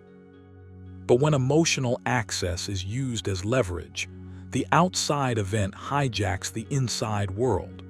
Your mood rises and falls based on someone else's behavior. That's not partnership. That's emotional dependency dressed up as intimacy. Here's the part that matters most. Emotional withdrawal only works on someone who hasn't learned to sit calmly with inner discomfort. If silence terrifies you, it controls you. If distance destabilizes you, it manipulates you.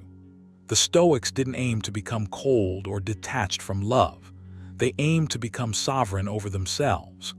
Seneca warned that the person who depends on another for emotional equilibrium lives in constant anxiety, because what can be withdrawn can also be again. Once you see this clearly, you stop chasing reassurance and start cultivating stability. You don't break this pattern by demanding affection or confronting it emotionally. That only reinforces the dynamic. You break it by becoming internally complete. When withdrawal no longer provokes panic, it loses its power. When silence no longer triggers over-explaining, it collapses. This is where your work begins, not on changing the other person, but on strengthening your inner posture. You stop negotiating your dignity for emotional relief. You stop scrambling to restore harmony at the cost of self-respect. Calm replaces urgency. Presence replaces performance. This doesn't mean you become distant or indifferent. It means you become grounded. You respond instead of react. You allow space without chasing it. You recognize that affection freely given is meaningful, but affection used as a bargaining chip is a signal, not a gift. The Stoics believed clarity was kindness to the self. When you see emotional withdrawal clearly, you stop personalizing it. You stop interpreting it as proof of your inadequacy. You start seeing it as behavior, nothing more, nothing less. Now let's make this practical, because insight without action fades quickly. Start with a daily stillness practice. 5 minutes. No phone, no distractions. Sit and notice the urge to seek validation, approval, or reassurance. Don't judge it, just observe it. This trains you to feel discomfort without obeying it. Next, practice voluntary emotional restraint. When you feel the impulse to over-explain, pause, breathe. Say less. Not as a tactic, but as discipline. This isn't about winning. It's about regaining ownership of your emotional responses. Another exercise: write down what is truly within your control and what is. Your values, your conduct, your self-respect, those belong to you. Someone else's warmth, mood, or approval does not. Revisit this list often. Did this daily in his private writings, not to feel superior, but to stay sane in a world that constantly pulled at him emotionally. You're doing the same work now. Also, strengthen your identity outside the relationship, not through distraction, but through purpose. The Stoics believed a person anchored in meaning is harder to manipulate because they are not desperate for emotional crumbs. Purpose creates gravity. When your life has direction, emotional withdrawal feels less like abandonment and more like background noise. You're no longer standing still waiting for permission to feel whole.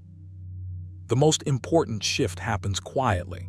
One day, the silence arrives and nothing inside you collapses. Your breathing stays steady. Your posture remains open. You don't rush to fix, chase, or apologize for things you didn't break. And in that moment, the dynamic changes. Not because you demanded it, but because your dependency. Power, as the Stoics understood, is not domination over others. It's mastery over yourself. Ask yourself this regularly. Am I acting from principle or from fear of emotional loss? That single question will expose more than hours of argument ever could. Each time you choose principle, you reclaim a piece of yourself. Each time you remain calm under emotional pressure, you weaken the mechanism that once controlled you. Marriage is only a trap when you abandon inner sovereignty. Emotional withdrawal only works when you forget who you are. The Stoics didn't promise comfort, they promised freedom. And freedom begins the moment you stop outsourcing your emotional stability. Take this seriously. Practice daily. Build the kind of inner strength that no silence can shake. Because when your center is solid, no one can move you by stepping away. Number 2, weaponized intimacy, sex as leverage. There's a quiet shift that happens when intimacy stops being a shared expression and starts becoming a bargaining chip. You feel it before you can explain it. Desire turns conditional. Closeness becomes scheduled, delayed, rationed, or quietly withdrawn. Not as a conversation, not as a problem to solve together, but as leverage. And the moment intimacy is weaponized, something deeper than sex breaks. You begin to question your position, your worth, your footing inside the relationship. The Stoics warned relentlessly about giving external things power over your inner state. Epictetus was blunt. If you desire things outside your control, you will inevitably be disappointed. Sex, affection, validation. These were never meant to become currencies that decide your emotional balance. Yet when intimacy is used as a lever, it pulls you out of yourself. You start negotiating instead of leading. You start performing instead of being. You become careful, hesitant, slightly anxious. And the danger isn't the lack of sex itself. It's the slow erosion of your self-command. Weaponized intimacy thrives on silence and confusion. You're not told what's wrong. You're left to infer, adjust, guess. You're rewarded when you comply, punished when you don't.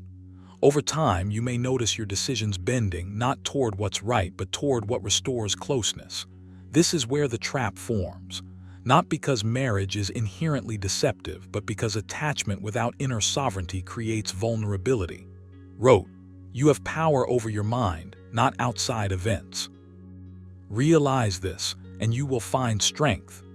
The moment intimacy controls your emotional weather, that power has quietly shifted away from you.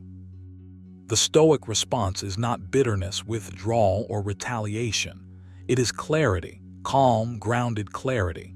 You begin by separating what is yours to govern from what is not. You do not control another person's desire.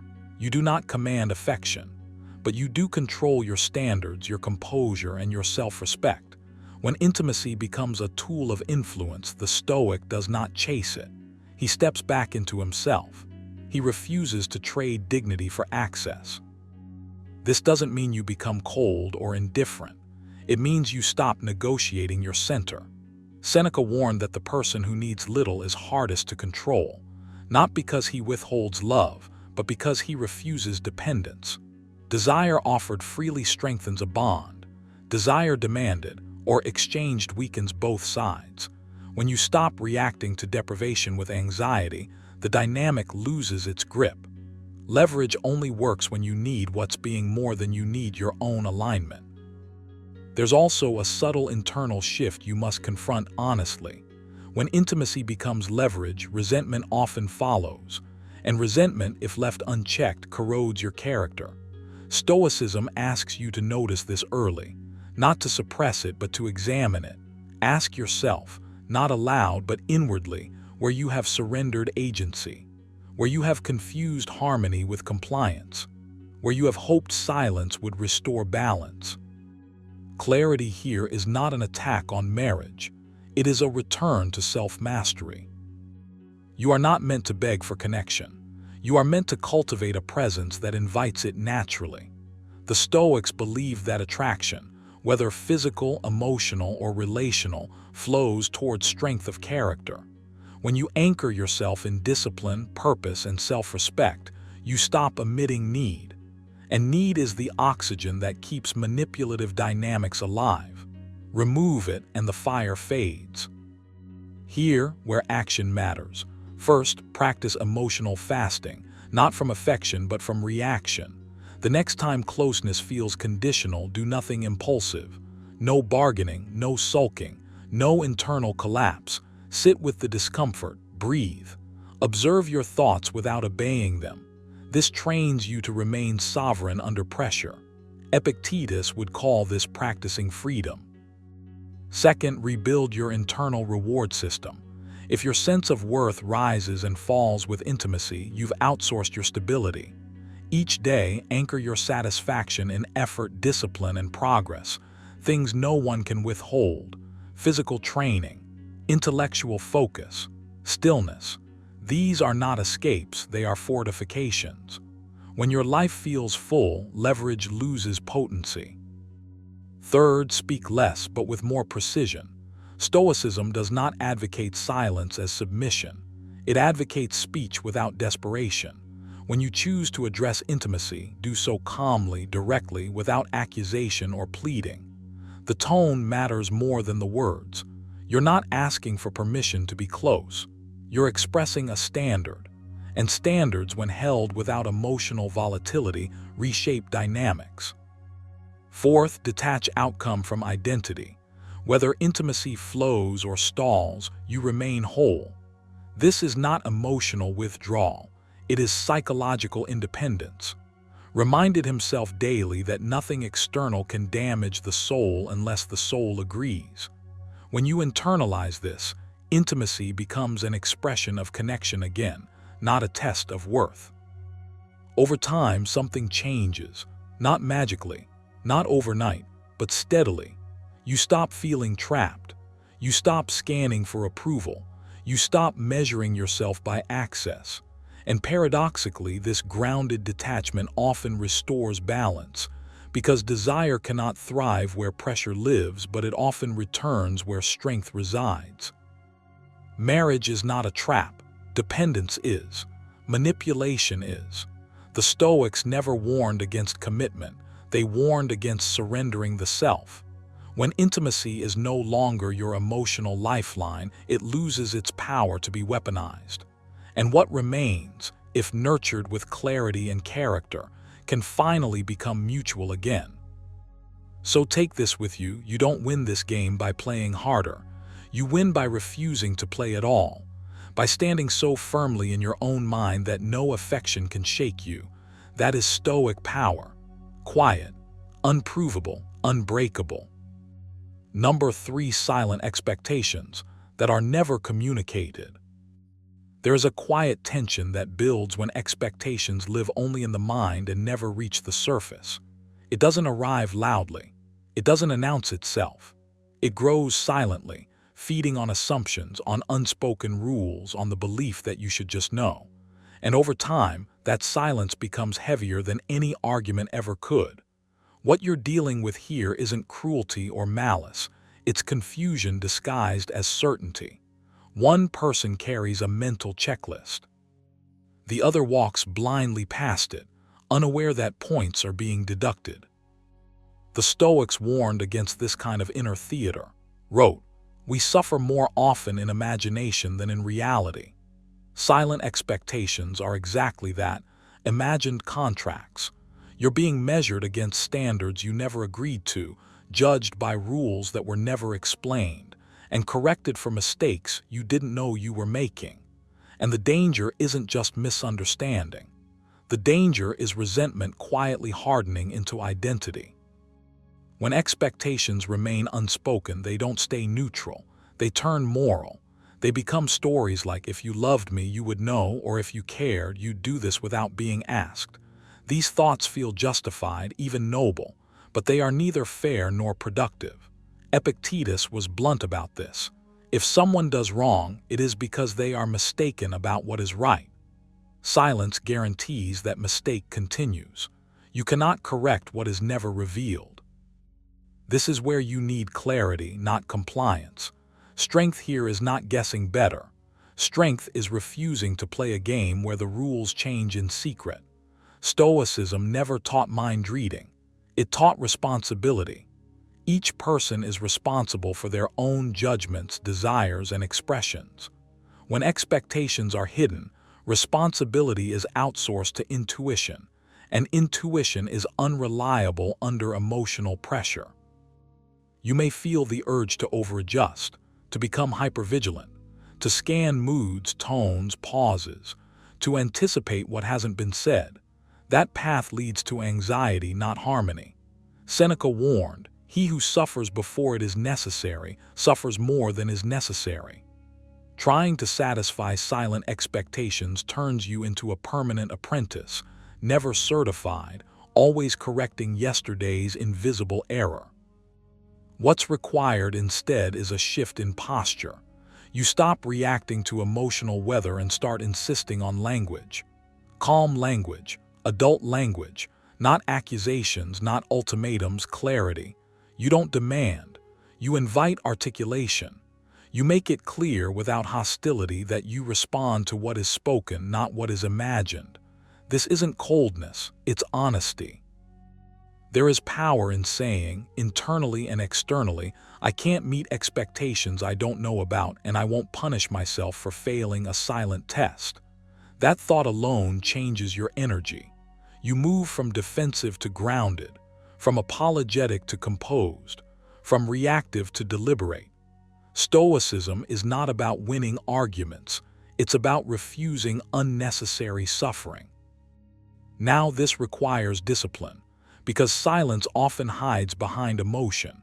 When expectations remain unspoken, they often emerge as disappointment, withdrawal, or irritation instead of words. Your task is not to decode those signals endlessly. Your task is to respond with steadiness, with presence, with the quiet confidence that says, "Speak plainly and I will listen. Stay silent and I will not invent meaning." Here's a practical exercise to ground this mindset. Take a moment alone and write down the expectations you believe are being placed on you, but haven't been clearly stated. Don't judge them, just list them. Then write a second list, expectations you've placed on others without fully expressing them. This exercise isn't about blame, it's about symmetry. Stoicism teaches you to apply the same standard inward that you apply outward. Another exercise, practice translating emotion into language.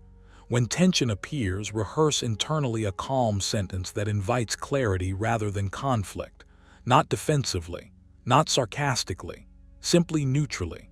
The goal is not to force communication but to normalize it. Over time, this retrains the dynamic. Silence stops being rewarded. Expression becomes the path of least resistance. Remember, Stoicism never promises comfort. It promises freedom. Freedom from guessing games. Freedom from emotional debt you never agreed to. Freedom from the slow erosion of self-respect that happens when you keep apologizing for crimes that were never defined. Reminded himself, the best revenge is to be unlike him who performed the injury. In this context, the injury is not intentional harm, it's confusion. And your response is clarity, not retaliation. You also need to guard against adopting silent expectations yourself. It's easy to criticize what you also practice. Stoic discipline demands consistency. If you expect something, say it cleanly, without drama, without moral weight. Expectations expressed calmly become preferences, not traps. Expectations left unspoken become weapons, usually turned inward first. The deeper truth is this: relationships don't break from too much honesty, they break from too much interpretation. When meaning replaces language, imagination replaces reality, and imagination, unchecked, is rarely kind. Epictetus said, "It is not things that disturb us but our judgments about things." Silent expectations thrive entirely on judgment. Your job is not to be perfect, it's to be clear. To live in alignment with what you can control, your words, your actions, your standards. You can invite openness. You cannot force it. And when you stop chasing invisible approval, something important happens. You regain solidity. You stop shrinking. You stop performing. Adopt this habit. Respond to what is said, not what is implied. Act on what is communicated, not what is assumed. When silence appears, remain calm, grounded, unmoved. That alone changes the balance, because clarity is unsettling to games built on ambiguity. And finally, remind yourself daily of this Stoic truth. You are responsible for your conduct, not for meeting expectations that were never voiced. That mindset doesn't make you harsh, it makes you free. Number 4, shifting goalposts after commitment. At some point, usually after commitment locks in, you start to feel it, that quiet, unsettling shift. What once felt enough suddenly is. The rules you thought you were playing by begin to move inch by inch, just out of reach. The effort that once earned appreciation now earns silence. The standards change, but no announcement is made. And if you don't name this pattern clearly in your own mind, it slowly erodes you. This is what shifting goalposts looks like. And it's one of the most psychologically exhausting dynamics a man can experience inside marriage. Not because expectations exist, expectations are part of life, but because the finish line keeps moving after you've already committed to the race. You need to understand this without anger and without denial. Shifting goalposts is not about a single demand or request. It's about instability. It's about never being able to land, never being allowed to say, "This is enough." What earned affection before now earns neutrality. What once felt like partnership starts to feel like probation. And the danger isn't just external pressure, it's what happens internally. You begin negotiating with yourself. You start wondering if more effort will finally bring peace. You tell yourself that if you adjust a little more, give a little more, bend a little further, the ground will stop moving. It rarely does. The Stoics warned against this exact trap, though they used different language. Epictetus said, "If you seek tranquility, do less, but do what is essential." The problem with shifting goalposts is that essential is never defined. The demands are elastic. They stretch to absorb whatever you give. And when you live inside that dynamic, your mind never rests. You are always reacting, always adjusting, always trying to anticipate the next requirement. That state is the opposite of Stoic strength. It places your peace in someone else's hands. Here's the uncomfortable truth you need to face calmly. Once commitment is secured, incentives change. That doesn't make anyone evil, it makes them human. But if you are not grounded in your own standards, your own limits, your own internal compass, you will become easy to reshape. You will confuse love with appeasement. You will mistake endurance for virtue. Warned himself, if it is not right, do not do it. If it is not true, do not say it. Apply that inward. If a demand violates your self-respect, if it forces you to betray your values or live in constant self-doubt, it is not right, no matter how softly it's framed. The most damaging part of shifting goalposts is how subtle it is. There's no explosion, no dramatic turning point, just a slow where you're always one step behind. And because you're invested, because you care, because you believe in commitment, you keep chasing the moving standard. Over time, your identity shrinks. Your confidence dulls. You become outcome dependent, measuring your worth by approval that is increasingly conditional. Seneca warned, "He who depends on another for happiness makes his happiness fragile." This is exactly that fragility taking shape. The Stoic response is not rebellion, it's clarity. You don't regain power by arguing about every demand or proving your effort. You regain power by recentering yourself, by deciding, internally first, what you will and will not move on. The Stoics believed that no one can harm you unless you consent internally. That doesn't mean you accept mistreatment. It means you stop outsourcing your sense of adequacy. You stop chasing shifting standards and return to fixed principles. This is where action begins, not loud action, quiet action. The first practice is internal auditing. Sit with yourself away from distraction and write down what you believe a fair partnership requires from you and what it does not. Not what keeps the peace, not what avoids conflict. What is aligned with your values? Ask yourself, if the goalposts moved again tomorrow, what would I still stand by? That list becomes your anchor. Without it, you drift. The second practice is emotional restraint. When expectations shift, the instinct is to explain, justify, overfunction, resist that urge. The Stoics trained themselves to pause between stimulus and response. Wrote, "You have power over your mind, not outside events. Realize this and you will find strength." When new demands appear, don't rush to comply or defend. Pause. Let silence do its work, not as punishment but as composure. You cannot think clearly while trying to be approved of. The third practice is consistency without chase. Do what you believe is right because it is right, not because it might restore validation. When your actions are grounded in self-respect rather than negotiation, something powerful happens internally. You stop feeling frantic. You stop monitoring reactions. You return to yourself. This doesn't guarantee the dynamic will change, but it guarantees you won't disappear inside it. You must also release the illusion that effort alone stabilizes relationships. Effort without boundaries teaches others that your limits are flexible. Epictetus was blunt. If you want to improve, be content to be thought foolish and stupid. Sometimes that means refusing to perform endlessly. It means being willing to disappoint in order to remain intact, not with hostility, with calm certainty. A crucial exercise here is negative visualization. Imagine clearly and honestly what happens if the goalposts never stop moving, not to scare yourself, but to sober yourself. Can you live 10 years in a state of perpetual adjustment? If the answer tightens your chest, listen. Stoicism is not about optimism. It's about reality faced without flinching. Another daily practice is voluntary discomfort.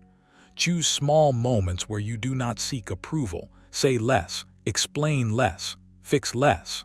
Let the world respond however it will. This trains your nervous system to detach from constant evaluation. Over time, you realize you are still standing, still whole, still capable. Understand this deeply. The trap is not marriage itself. The trap is losing your inner authority after commitment. When you hand that over, the rules will always change, because there is no fixed reference point anymore. But when you stand rooted in principle, something shifts. Even if nothing external changes, you regain something far more important: yourself. Seneca wrote, "No man is more unhappy than he who never faces adversity, for he is not permitted to prove himself." This is that proving ground, not through endurance of instability, but through mastery of your responses. You don't need to win arguments. You don't need to expose anyone. You need to stop abandoning your own standards in the hope of stability. So take a breath, slow down, step back into your frame, decide who you are regardless of moving goalposts. Build a life where your worth is not measured by ever-changing demands.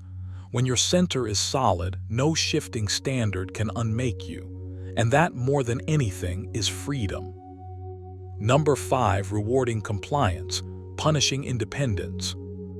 There's a quiet pattern that often goes unnoticed until it's already reshaped your behavior. It doesn't arrive with shouting or ultimatums. It arrives subtly: approval when you comply, distance when you don't, warmth when you align, coldness when you assert yourself. Over time, this rhythm teaches you something without ever saying it out loud. Stay agreeable, stay rewarded. Stand firm, get punished. And if you don't consciously interrupt this pattern, it trains you out of your independence while convincing you it's all for harmony. The Stoics warned about this long before modern relationships existed. Epictetus was blunt when he said, "If you want to improve, be content to be thought foolish and stupid." What he was pointing to is this: the moment you allow external reactions to govern your inner direction, you stop being free.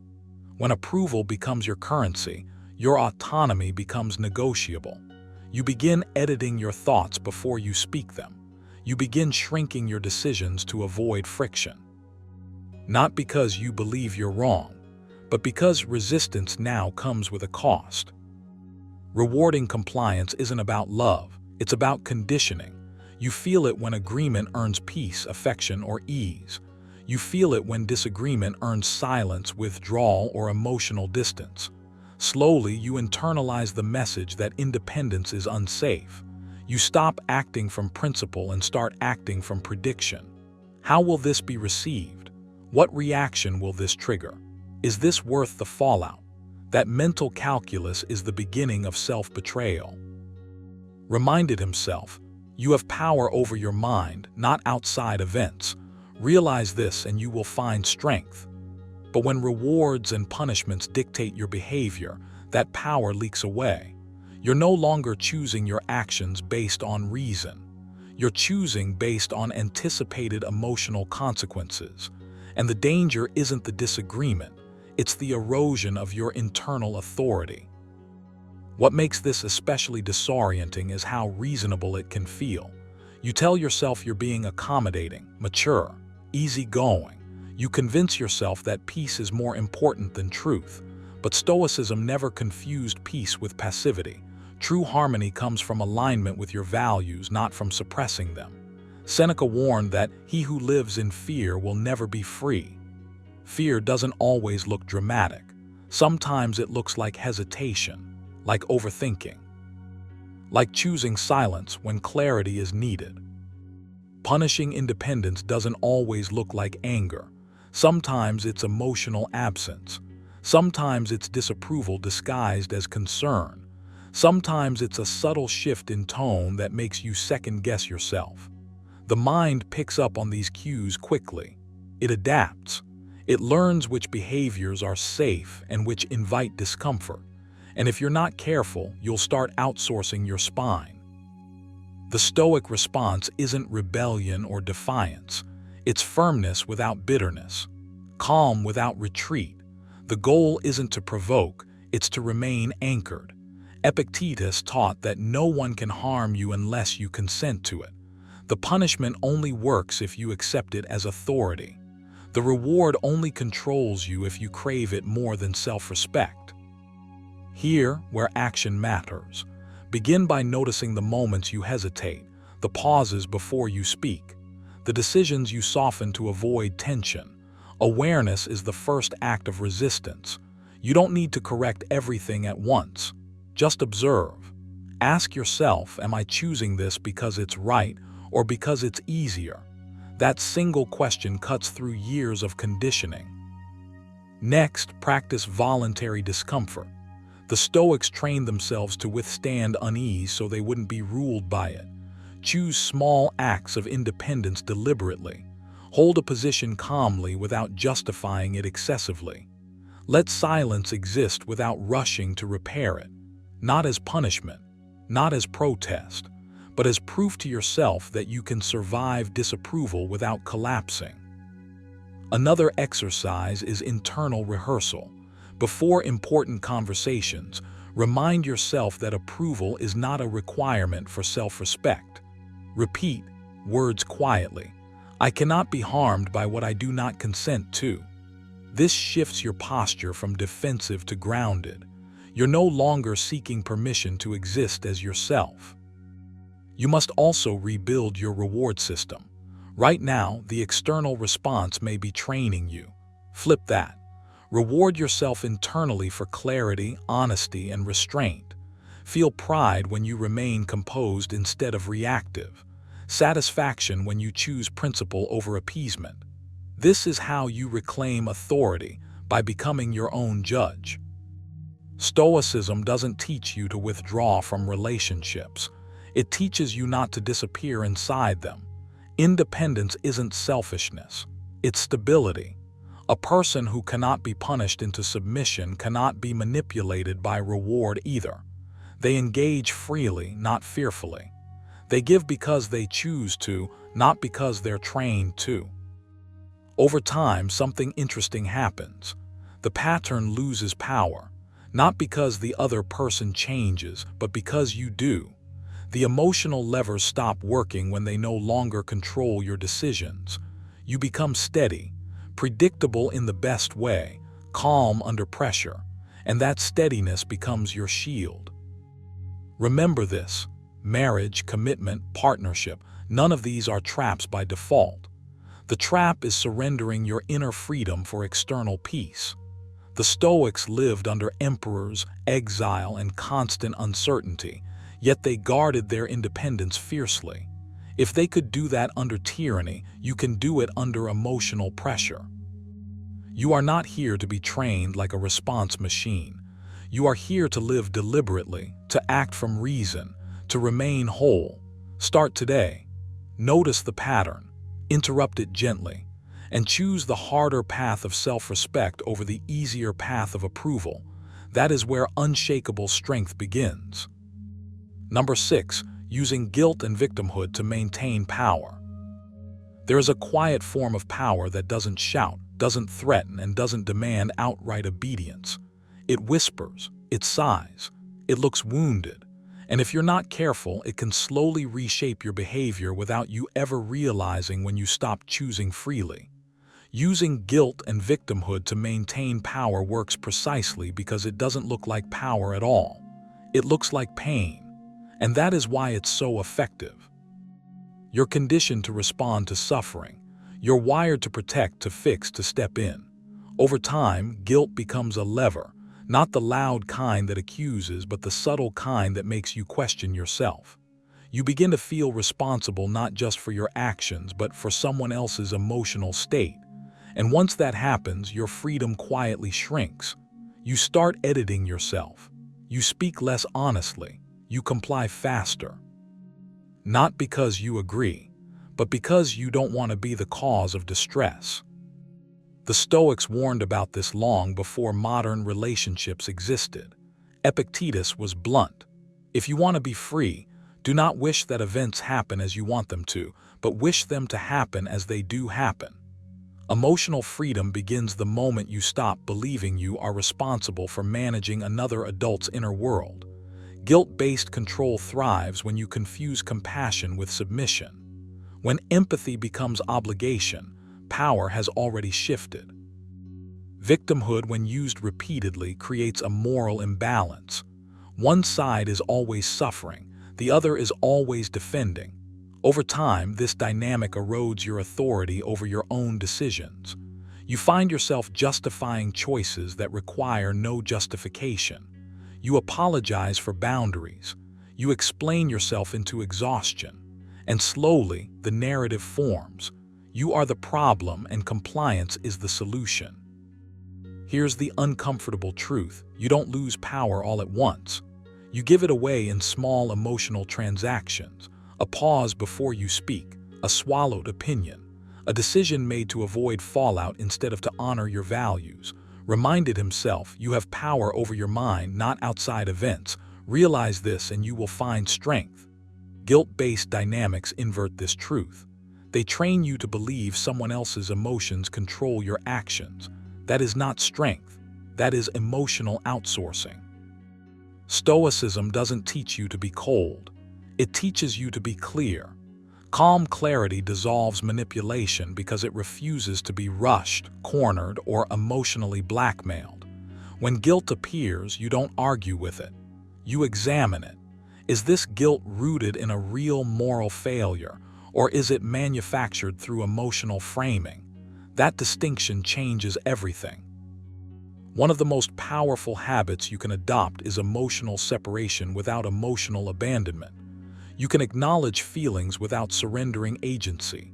You can say, internally and calmly, I hear the emotion, but I decide the action. Seneca wrote, "We suffer more often in imagination than in reality."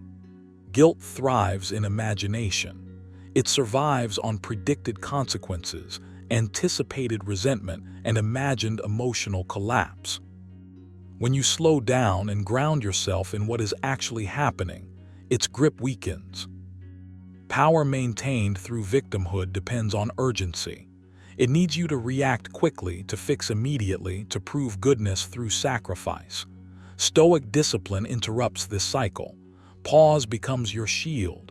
Silence becomes your filter. Time exposes patterns that urgency hides. Now, this is where responsibility returns to you. You must stop mistaking self-sacrifice for virtue. Stoicism never glorified martyrdom. It praised reasoned action aligned with values. If your choices are driven by fear of guilt rather than commitment to principle, you're not acting virtuously, you're acting defensively. Here's a practical exercise. For the next few days, notice every moment you feel compelled to explain yourself emotionally. Not clarify, explain. The difference matters. Explanation seeks permission. Clarity states position. Each time you catch yourself over-explaining, pause, breathe. Ask yourself, am I acting from reason or from emotional pressure? Write the answer down. Awareness alone begins to restore balance. Another exercise, practice internal boundary statements. You don't need to say them out loud. Say them to yourself. I am responsible for my actions, not someone else's reactions. Repeat it until it stops feeling rebellious and starts feeling obvious. This is not cruelty. It is psychological adulthood. Understand this deeply. Victimhood loses power when it stops receiving emotional rewards. When guilt no longer produces compliance, it either dissolves or escalates. Your task is not to manage the outcome. Your task is to remain steady. Again, be like the rock that the waves keep crashing over. It stands unmoved and the raging of the sea falls still around it. This steadiness changes you. You stop negotiating your self-respect. You stop confusing peace with appeasement. You realize that love does not require self-erasure and harmony does not demand silence. Real connection can survive honesty. Only fragile power structures collapse under it. If marriage or any long-term bond begins to feel like a trap, it's rarely because of commitment itself. It's because emotional leverage has replaced mutual respect. And the way out is not confrontation or domination. It's composure, consistency, calm refusal to be steered by guilt. You don't need to harden your heart. You need to strengthen your spine. Start today. One boundary, one pause, one decision made without apology. Over time, your presence will change. The dynamic will change, and most importantly, you will change. Because the moment guilt stops controlling you, you become impossible to trap. Number 7, gradual erosion of respect through familiarity. Respect rarely disappears in a dramatic moment. It doesn't collapse overnight. It erodes quietly through comfort, through repetition, through the slow, numbing effect of familiarity. This is where most men misunderstand what's happening. You assume love automatically preserves respect. The Stoics would tell you the opposite. Nothing is preserved without conscious effort. What you stop tending to begins to decay.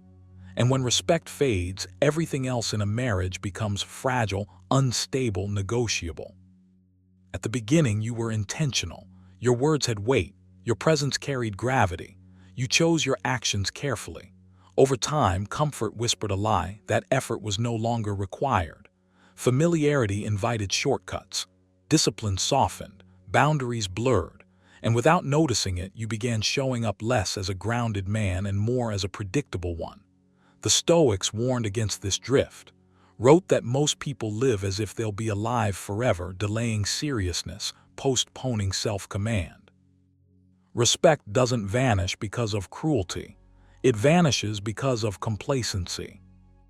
When someone believes they fully know you, when nothing about you feels anchored or self-directed anymore, admiration quietly dissolves. Not because you became weak, but because you stopped being deliberate. Familiarity exposes everything you no longer regulate. Your reactions, your tone, your emotional leakage. The Stoics were obsessed with mastery for this reason. Epictetus said that no man is free who cannot govern himself. When self-governance slips, respect follows it out the door. This erosion doesn't require conflict. It thrives in peace.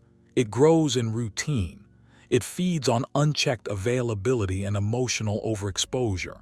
When you stop choosing yourself daily, when your inner life becomes empty of challenge, purpose, and restraint, the dynamic shifts. Respect is not demanded. It is felt. And it is felt when your actions reflect self-command, not dependency. Seneca warned that familiarity breeds contempt not because people are cruel, but because they mistake closeness for permission to stop being disciplined. When you abandon standards internally, others sense it externally. You may still be loved, but love without respect becomes unstable. It becomes conditional, negotiable, transactional. And this is where men feel trapped, confused, wondering how something that felt solid slowly lost its weight. The Stoics would urge you to stop blaming the other side and start auditing yourself. Not with shame, but with clarity. Ask yourself where you traded self-respect for comfort, where you began reacting instead of choosing, where you allowed emotions to run ahead of reason. Respect erodes when you stop being a man of principle and become a man of moods. When your inner world becomes reactive, the outer world stops responding with reverence. You don't restore respect by demanding it. You restore it by becoming grounded again, by returning to inner discipline, by reclaiming silence where you used to, calm where you used to justify, stillness where you used to chase reassurance. Reminded himself that worth comes from doing what is right, not from being recognized for it. That's the mindset that stabilizes respect. You stop performing. You start being. Here, something you can practice quietly without announcing it. Begin each day by deciding what will not control you. Your impulses, your need to be understood, your urge to react immediately. This single shift restores gravity to your presence. When you pause instead of react, when you choose restraint over expression, you communicate strength without words. Respect grows in the absence of desperation. Another exercise, reduce your emotional leakage, not suppression, containment. Stoicism never taught emotional numbness. It taught emotional command. Feel everything, express selectively. When your emotions are not constantly on display, they regain value. When your words are fewer, they regain weight. Respect responds to scarcity, not excess. Train yourself to do difficult things without announcing them. Difficulty sharpens character. Comfort dulls it. Seneca wrote that a man who has endured hardship without complaint becomes unshakable. This internal toughness radiates outward. People may not know why they feel it, but they feel it. And respect follows what feels solid. You must also return to self-direction. A man who has no internal compass becomes negotiable. One who lives by principle becomes immovable. Ask yourself daily, did I act according to reason today or according to convenience? The Stoics measured themselves by this standard relentlessly. That's why their words still carry power centuries later. Familiarity doesn't have to destroy respect, but it will expose whatever you've neglected. If you've neglected your discipline, it exposes weakness. If you've maintained your inner order, it exposes strength. Respect is not lost because someone sees more of you. It's lost when what they see lacks structure. This is where the illusion of marriage as a trap comes from. It's not the institution. It's the internal decay that goes unaddressed. When a man stops cultivating himself, he feels confined by the reflection he helped create. Stoicism offers a way out, not by escape, but by elevation. You don't leave the situation. You outgrow the version of yourself that lost command. Start today. One controlled reaction, one moment of silence instead of explanation, one deliberate action chosen because it aligns with your values, not because it avoids discomfort. These are small acts, but they rebuild something massive. Respect doesn't return loudly. It returns quietly. And when it does, the entire dynamic changes, without a single argument, demand, or plea. As the Stoics understood, power begins within. When you reclaim authority over yourself, respect follows naturally. And when respect is restored, the question stops being whether marriage is a trap and becomes whether you are living as a man who can never be diminished by familiarity. Number 8, leveraging social pressure and shame. You need to understand this clearly, calmly, without anger or denial. Social pressure and shame are among the oldest control tools in human relationships. They are subtle, indirect, and powerful precisely because they don't look like force. They look like morality. They look like what people will think. They look like disappointment, raised eyebrows, silence, comparison, and moral framing. And once you see it, you can't unsee it. The Stoics warned about this long before modern relationships existed.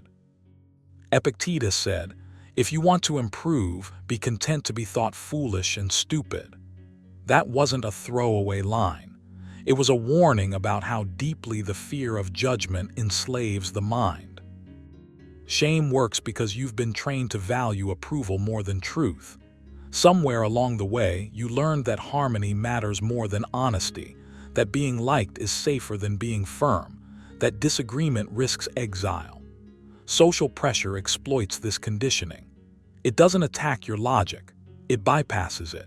It whispers that resistance will cost you reputation, peace, belonging, or moral standing.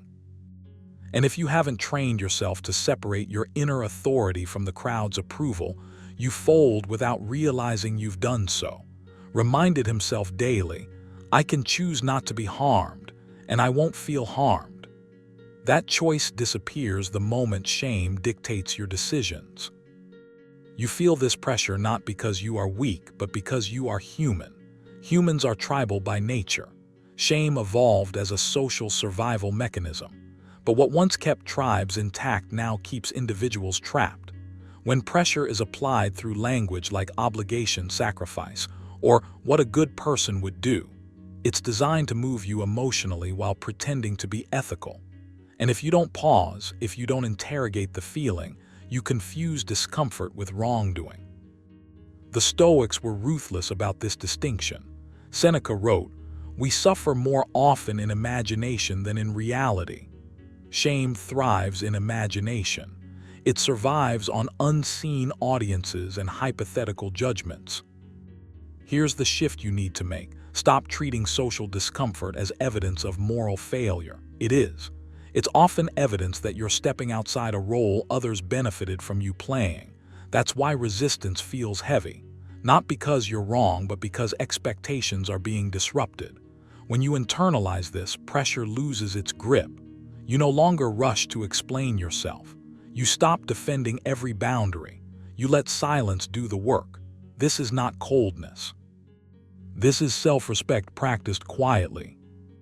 To build this muscle, you must train your perception.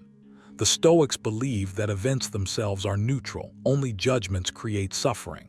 So when shame arises, your task is not to react, but to observe. Ask yourself, is this pressure appealing to reason or to fear? Is it asking for clarity or compliance? Is it inviting dialogue or submission? You don't need answers immediately. The pause itself is power. In that pause, you reclaim authorship of your decisions. One practical exercise is to mentally remove the audience. Strip away imagined observers, family opinions, cultural expectations, moral posturing. What remains? Just you and the choice. Epictetus urged his students to ask, is this within my control? Other people's reactions are not. Their approval is not. Their disappointment is not. Your integrity is. Your judgment is. Your character is. When you act from that center, shame loses oxygen. Another exercise is voluntary discomfort. This is classic Stoic training. Do small things that invite mild judgment without harm. Not to provoke, not to rebel, but to desensitize yourself. The goal is not defiance, it's freedom. When you realize that disapproval doesn't destroy you, its threat evaporates. You stop negotiating your values for peace. You start choosing alignment over appeasement. You also need to examine language. Shame hides in words like always, never, should, and normal. When you hear these, slow down. They are not arguments, they are social levers. Replace them internally with questions. Who decides, according to whom? For whose benefit? Advised, ask yourself at every moment, is this necessary?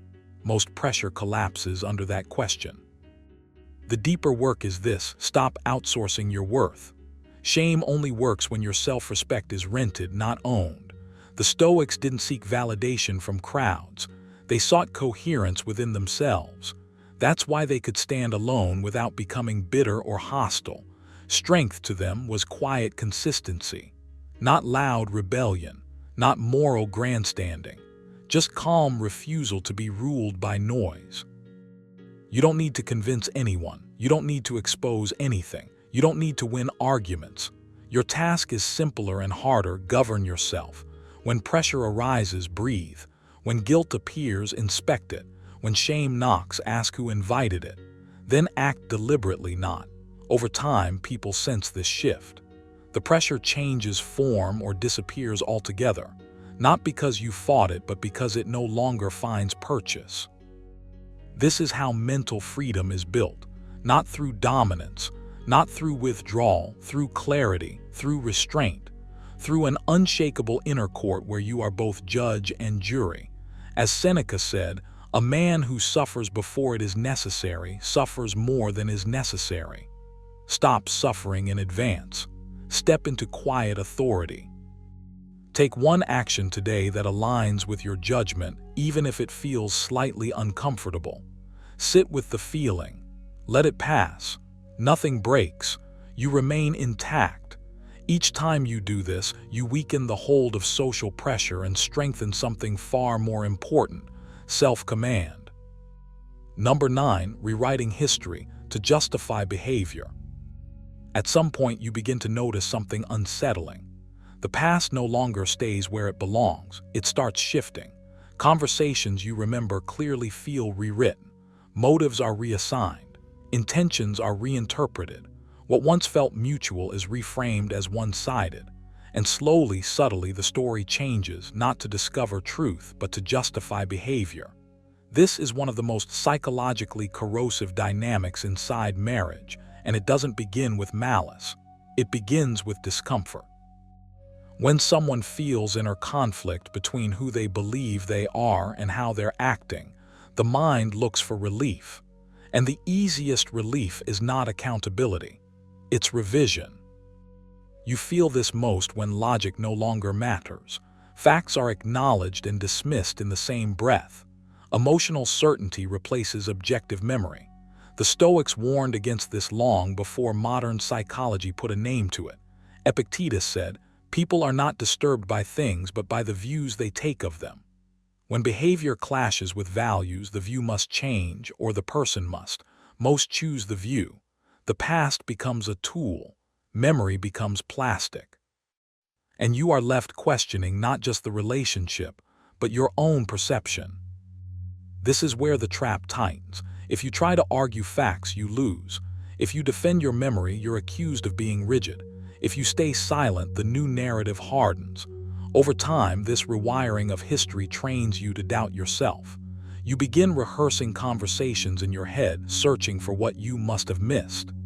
You become cautious, then hesitant, then emotionally economical. That's not partnership. That's psychological erosion. Warned himself daily, waste no more time arguing about what a good man should be. Be one. The danger isn't disagreement. The danger is when truth becomes optional and emotional justification becomes sovereign. What makes this especially damaging is that it masquerades as growth. You're told people change, perspectives evolve, feelings are fluid. All of that can be true and still be used as a shield against responsibility. When history is rewritten, accountability evaporates. Actions are no longer measured by standards, only by current emotion. And if emotion is king, consistency becomes impossible. You cannot build stability on something that refuses to stay still. This is where Stoic discipline becomes your anchor, not to win arguments, not to dominate narratives, but to remain internally sovereign. The Stoics never asked you to control others, they asked you to govern yourself. Seneca wrote, "He who is brave is free." Brave here doesn't mean loud, it means grounded. It means refusing to outsource your sense of reality to someone else's emotional weather. You do not need permission to remember accurately. You do not need consensus to remain sane. But here's the part most people avoid. If history is being rewritten around you, your task is not to chase the past, it's to anchor in the present. You stop trying to correct narratives and start observing patterns. You stop pleading for acknowledgement and start measuring alignment.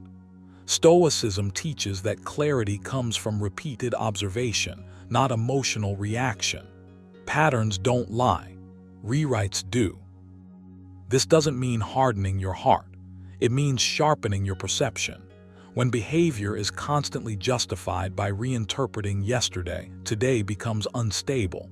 And if today is unstable, tomorrow is unsafe. The Stoics believed peace comes from living in accordance with reality, not preferred stories. Put it simply, if you are distressed by anything external, the pain is not due to the thing itself, but to your estimate of it. Your power returns the moment you stop estimating yourself through someone else's revision. Now you don't fix this by confrontation alone. You fix it by rebuilding your internal structure. Start with this exercise. Write down your principles, not what you expect from others, but what you expect from yourself. Clarity is armor. When your values are explicit, distortion loses its grip. Then practice temporal grounding. Each day, briefly note what happened, how you responded, and what you felt. Not to obsess, to remember. Memory strengthens when respected. Over time, this quiet practice restores confidence in your own perception. Another exercise, train emotional delay. When a narrative shift occurs, don't respond immediately. The Stoics believe time reveals truth better than impulse. Sit with the discomfort. Let the fog clear. Ask yourself one calm question. Does this explanation align with repeated behavior or only with emotional convenience? You don't need to accuse. You don't need to convince. You only need to see clearly. And finally, practice what Epictetus called the dichotomy of control. You cannot control whether someone rewrites the past. You can control whether you internalize it. You can choose to remain composed, consistent, and grounded. That alone changes the dynamic. People behave differently around someone who cannot be emotionally destabilized. This is not about cynicism, it's about self-respect. Marriage only becomes a trap when one person is required to abandon their memory, their standards, and their inner compass to keep the peace. That peace is counterfeit. Real peace comes from coherence, when your thoughts, values, and actions align. Stoicism doesn't ask you to endure distortion. It teaches you to rise above it. You are not here to argue your reality into existence. You are here to live it. When you stop chasing rewritten histories and start embodying quiet certainty, something shifts. Either the dynamic corrects, or clarity gives you the strength to choose differently. In both cases, you win. Because the mind that cannot be rewritten without consent is a mind that cannot be controlled. Number 10, security replacing desire once the deal is sealed. There's a moment most people never question, and yet it quietly reshapes everything. The moment when commitment is secured, when the future feels guaranteed, when the uncertainty that once created tension dissolves into safety. That shift feels comforting on the surface, but beneath it, something subtle often changes. Desire, which thrives on presence, polarity, and effort, begins to loosen its grip. Security moves in. And if you're not conscious, security doesn't sit beside desire, it slowly replaces it. The Stoics warned you about this long before modern relationships existed in their current form. Epictetus said, "No man is free who is not master of himself." Desire fades when self-mastery fades, when effort becomes optional, when growth pauses because the deal feels done. You don't lose attraction because you became inadequate. You lose it because the conditions that once demanded your best version quietly disappeared. Desire is not sustained by promises.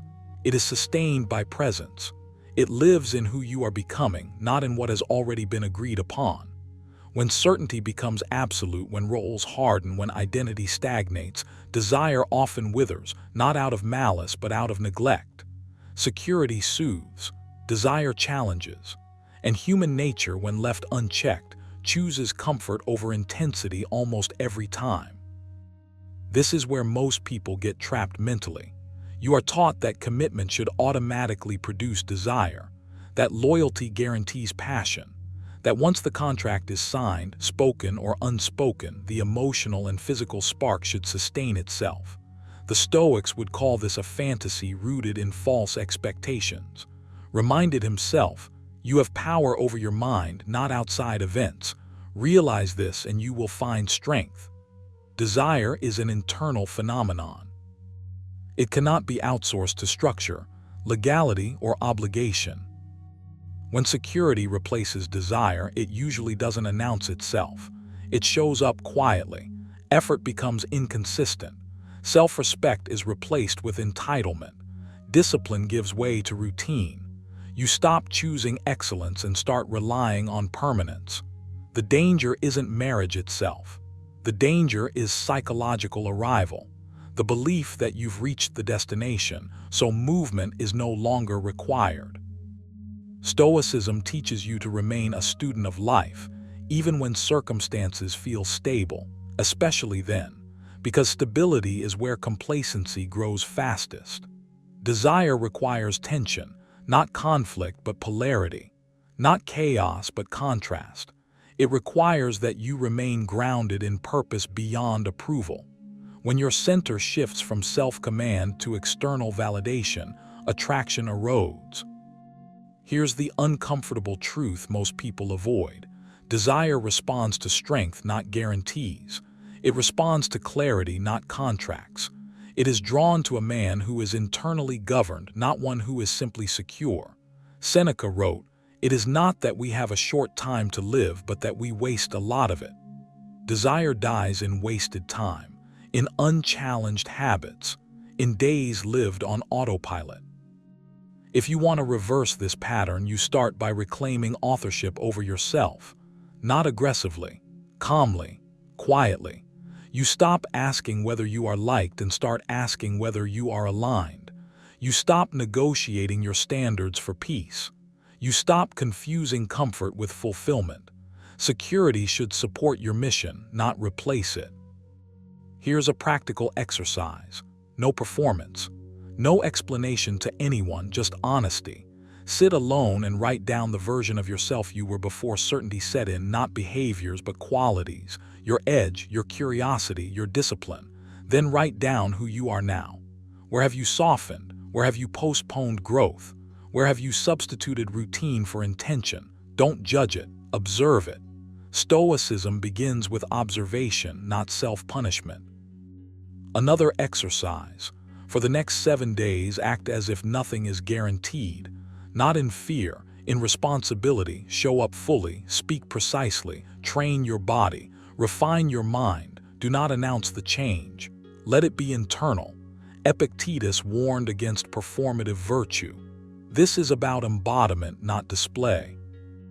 You must also retrain your relationship with desire itself.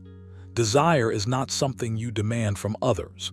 It is something you evoke through who you are. When you focus on self-command, your habits, your boundaries, your direction, you stop chasing validation. And paradoxically, that's when attraction often returns. Not because you tried to reclaim it, but because you became anchored again. Stoicism does not ask you to reject connection. It asks you not to cling to outcomes. Attachment to certainty weakens you. Commitment without self-mastery dulls you. The goal is not to destabilize your life, but to remain internally sovereign within it.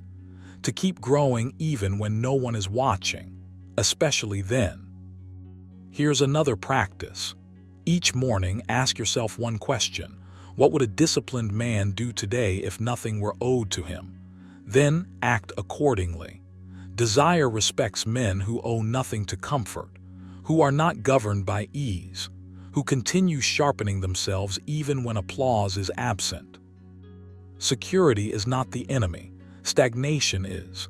Stability should give you a platform to rise from, not a couch to sink into. When you treat certainty as a foundation rather than a finish line, desire has room to breathe again. Said, waste no more time arguing what a good man should be. Be one. Desire follows being, not bargaining. You don't fix this dynamic by demanding more affection, more passion, more attention. You fix it by becoming less dependent on outcomes and more committed to excellence. Calm excellence, quiet authority, relentless self-respect. That energy is unmistakable. It doesn't beg. It doesn't explain. It simply exists. Security replacing desire is not a curse. It's a signal, a reminder to return to yourself, to discipline your mind, to live deliberately again.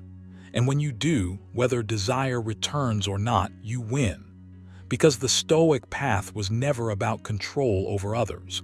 It was always about mastery of self. Start today, not with confrontation, with alignment, not with demands, with discipline. That's how you step out of the trap, by realizing you were never meant to live comfortably chained to certainty, but calmly rooted in purpose. Before you rush to conclusions, understand this. This video was never about hating marriage or fearing women. It was about clarity. The Stoics warned that the greatest danger isn't pain or loss, but self-deception. And too many men walk into lifelong commitments half awake, driven by pressure, hope, or fantasy instead of awareness. If this video unsettled you, that's a good sign. Discomfort is often the mind shedding illusions. Marriage is not automatically a trap, but entering it without leverage, boundaries, self-respect, and options always is. Power doesn't come from domination. It comes from independence, from knowing you can walk away and therefore choosing to stay. Remember this: people respect what does not need them. The moment your identity, peace, and purpose are no longer negotiable, every relationship in your life changes, romantic or otherwise. So don't react emotionally, reflect strategically, rewatch this video if needed. Let the ideas sit, let them sharpen you. If you found value here, like the video, subscribe, and share it with a man who needs to hear this before it's too late. Because the cost of ignorance is always higher than the cost of truth. You have power over your mind, not outside events. Realize this and you will find strength. What if I told you that most marriages don't collapse because of sudden betrayal or dramatic fights, but because of slow, invisible behaviors that are normalized, excused, and even encouraged? What if the real danger is what happens after the wedding, but what silently creeps in once comfort replaces accountability? If you're a man who has watched a strong relationship slowly drain your peace, confidence, and direction, this video is going to hit uncomfortably close to home. We're told that modern marriages fail because men don't do enough, listen enough, or don't change enough. But what if that narrative only explains a fraction of the truth? What if the majority of marital breakdowns stem from patterns that are rarely questioned? Patterns that reward emotional chaos, punish masculine stability, and erode respect over time. This isn't about hate, it's about clarity. It's about seeing what most men are never taught to recognize until it's too late. And if you stay until the very end, you'll walk away with a mindset that can protect your marriage or save you from entering the wrong one. Watch closely. The final insight may change how you see relationships forever. Number 1. Unrealistic expectations, fueled by comparison. Unrealistic expectations don't appear overnight. They grow quietly, fed by comparison, watered by imagination, and reinforced every time you measure your relationship against an ideal that never had to survive reality. And if you're honest with yourself, you can feel this happening long before it becomes a problem. You scroll, you observe, you absorb impressions, and slowly a silent standard forms in your mind. You start believing that love should always feel exciting, that effort should always feel effortless, that your partner should instinctively know what you want without being told. And when that doesn't happen, disappointment slips in, not loudly, subtly, like a background noise you stop questioning. Stoicism warns you about this exact trap. Epictetus reminds you that it is not things themselves that disturb you, but your judgments about them. Comparison creates judgments faster than anything else. The moment you compare, you stop seeing what is and start chasing what you think should be. That gap between expectation and reality becomes the source of resentment, even if you never speak it out loud. And resentment doesn't need arguments to grow. It only needs silence and repetition. Here's the uncomfortable truth you need to sit with. Comparison doesn't raise standards, it fractures perception. When your expectations are built on images, narratives, or ideals instead of lived alignment, you begin demanding outcomes instead of cultivating connection. You expect your partner to perform a role rather than share a journey. And the more you expect, the less satisfied you feel, because expectations multiply when they're unmet.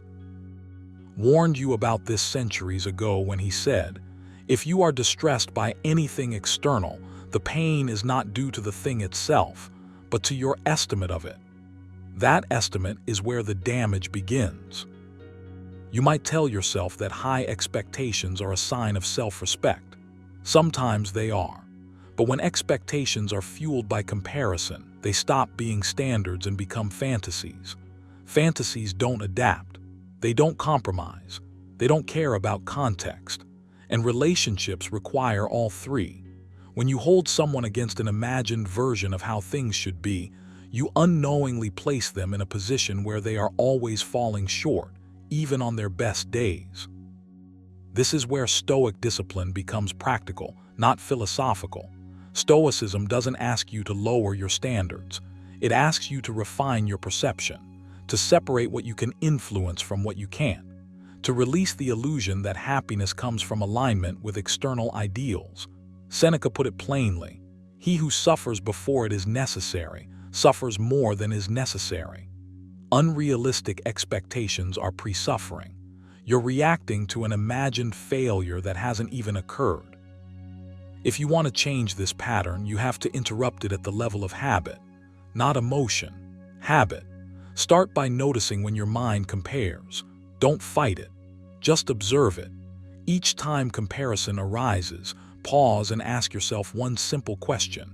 Is this expectation grounded in reality, or is it borrowed from imagination? This single pause weakens the automatic pull of comparison more than any argument ever could. Next, practice what Stoics called voluntary perspective. Once a day, intentionally reduce your expectations to the essentials. Strip everything down to character, effort, and intention, not outcomes, not feelings, not fantasies. Write it down if you need to. This isn't about settling, it's about clarity. When you train your mind to value what is within human control, dissatisfaction loses its grip. Another powerful exercise is expectation fasting. For short periods, consciously let go of anticipating how things should feel or unfold. Enter interactions without scripting outcomes in your head. This doesn't make you passive, it makes you present. You'll notice how much tension disappears when you stop mentally rehearsing disappointment before anything has even happened. You also need to confront the identity that comparison creates. Comparison doesn't just judge your partner, it judges you. It convinces you that happiness is always somewhere else, just one adjustment away. That mindset is endless. There is no finish line. Stoicism brings you back to sufficiency, to the idea that peace comes from wanting less, not acquiring more. We suffer more often in imagination than in reality, Seneca said, and unrealistic expectations live entirely in imagination. Take action by redefining fulfillment as something you practice, not something you receive. Each day, choose one moment to consciously appreciate what already exists without mentally upgrading it. No comparisons, no internal commentary, just presence. This retrains your nervous system to feel contentment without stimulation, which is the foundation of emotional stability in any long-term bond. If you commit to this work, you'll notice something subtle but powerful. Your expectations won't disappear, but they'll soften. They'll become flexible instead of rigid. And flexibility is what allows relationships to breathe. Stoicism doesn't promise constant happiness. It offers something better: resilience, clarity, and peace of mind. And when you stop letting comparison dictate your expectations, you stop sabotaging connection from the inside out. This is where change begins, not by demanding more, but by seeing more clearly. Number 2, emotional decision-making over rational problem-solving. You're told that love should feel effortless, that emotion should always lead, that if something feels wrong, then it must be wrong. But this belief, when carried into marriage, quietly corrodes the foundation. Emotional decision-making replaces rational problem-solving, and instead of two adults confronting reality together, you get two inner worlds colliding. One reacts, the other defends, and nothing actually gets resolved. Stoicism warns you about this trap early. Wrote, "If you are distressed by anything external, the pain is not due to the thing itself, but to your estimate of it." Sit with that. Emotional reactions feel authoritative because they're intense, but intensity is not truth. In many marriages, emotion becomes the judge, jury, and executioner. Decisions are made to soothe feelings in the moment rather than to solve the underlying issue. You don't get clarity, you get escalation. When emotion leads unchecked, problems stop being mechanical and become moral. Disagreement turns into personal offense. A solvable issue becomes a character flaw. Once that shift happens, Logic is treated like coldness, and calm becomes suspicion. The marriage stops being a system to manage and starts being a battlefield of feelings. And feelings, by their nature, change constantly. You can't build stability on something that mutates daily. This is where you need to slow down, not to suppress emotion, but to put it in its proper place. Stoicism never told you to feel nothing. It taught you to feel without obeying. Epictetus was direct about this. It is not things themselves that disturb us, but our judgments about them. Emotional decision-making is judgment without examination. Rational problem-solving is judgment after examination. In marriages dominated by emotion-first thinking, urgency replaces patience. Everything feels immediate. Everything feels like it must be addressed now. That pressure pushes people to act before understanding. You've seen how quickly words spill out when emotion is in control. Once spoken, they can't be retrieved. Damage accumulates not because the issue was large, but because the response was uncontrolled. If you want to change this dynamic, start by recognizing one truth. Emotions are signals, not instructions. They alert you, but they shouldn't command you. When emotion dictates action, responsibility disappears. I felt it, so I did it. That sentence quietly destroys accountability. Stoicism brings responsibility back into the room. It asks you to pause, to interrogate the feeling, to ask whether obeying it will improve the situation or simply discharge tension. Here's a simple practice you can begin immediately.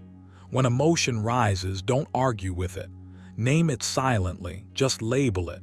No story, no justification, then wait. That small pause creates distance. In that distance, rationality has space to breathe. You're no longer a hostage to impulse.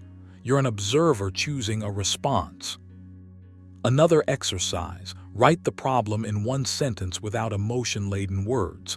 No blame, no exaggeration, just structure. This forces your mind to convert chaos into clarity. Emotional thinking hates structure. Rational thinking thrives on it. By doing this, you retrain your brain to solve instead of react. Stoicism also reminds you that fairness matters more than feelings. Seneca said, "A sword is never a killer, it is a tool in the killer's hand." Emotion is the same. It isn't evil, but in untrained hands it becomes destructive. Marriage requires trained minds, people who can hold emotion without being ruled by it. When rational problem-solving leads, something powerful happens. Issues shrink to their actual size. Communication becomes cleaner. Silence becomes productive instead of threatening. You stop chasing emotional validation and start building emotional security. That's the difference between temporary relief and long-term stability. This isn't about winning arguments. It's about building something that can survive stress. You do that by choosing discipline over drama, clarity over chaos, and reason over reaction. Every time you pause instead of explode, every time you analyze instead of accuse, you strengthen the marriage's spine. Take action now. Practice restraint today. Delay reaction by minutes, then hours, then days. Train yourself to ask, what solves this? Instead of how do I feel right now? That shift alone can change everything. Stoicism doesn't remove emotion, it puts you back in charge of it. And when reason leads, marriage stops feeling like emotional roulette and starts becoming what it was meant to be: stable, grounded, and resilient. Number 3, constant need for validation and reassurance. The constant need for validation and reassurance doesn't arrive loudly. It doesn't announce itself as a problem. It slips in quietly, dressed as love, concern, and emotional closeness. At first it feels harmless, natural even. Who doesn't want to feel chosen, desired, affirmed? But over time, when validation becomes oxygen instead of a bonus, the relationship stops being a partnership and turns into a pressure chamber. And if you're honest with yourself, you can feel the weight of that dynamic long before it ever gets named. Here's the uncomfortable truth you're rarely encouraged to face. When reassurance becomes a daily requirement rather than an occasional comfort, attraction erodes and respect thins out. Not because reassurance is wrong, but because dependency is exhausting. You weren't built to constantly prove your devotion, your loyalty, your love, your intentions. No human being thrives when they're placed in the role of emotional regulator for someone else's inner stability. Over time, that role breeds resentment, distance, and quiet withdrawal. Stoicism speaks directly to this pattern, even though it never uses modern relationship language. Epictetus warned that when you place your peace in the hands of another, you become their prisoner. Validation seeking is exactly that. It says, "I cannot feel secure unless you keep confirming my worth." And the moment that belief takes root, love becomes fragile. Every silence feels like rejection. Every neutral expression feels like danger.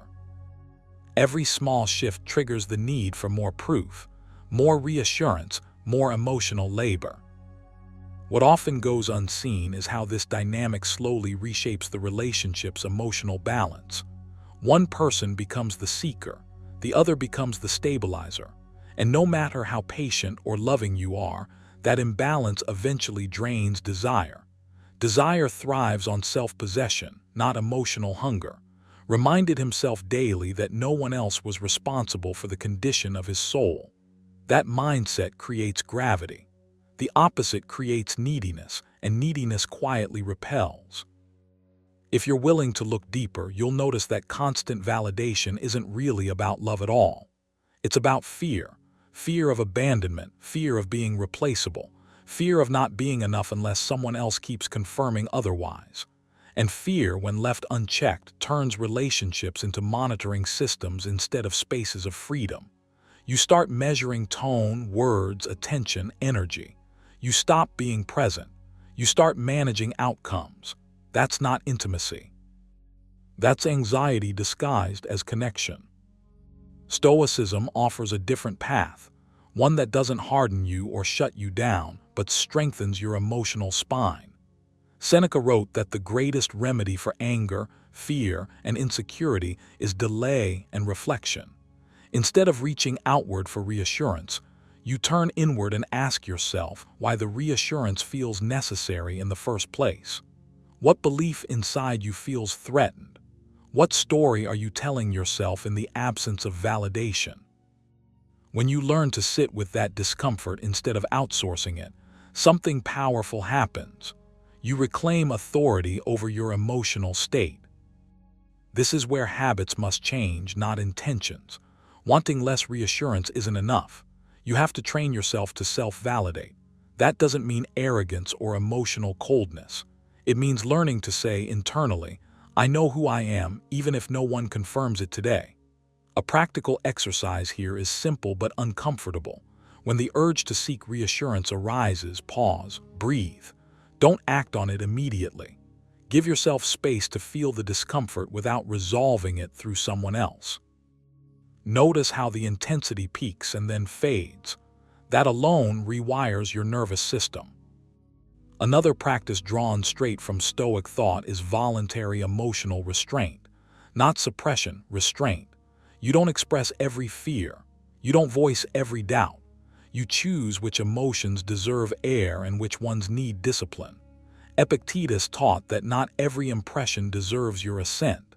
In modern terms, not every insecure thought deserves to become a conversation. Some thoughts exist to be mastered, not shared. As this habit develops, the entire tone of the relationship changes. Reassurance becomes a gift instead of a demand. Validation becomes meaningful again because it's no longer required for survival. And paradoxically, when you stop chasing confirmation, you often receive more of it.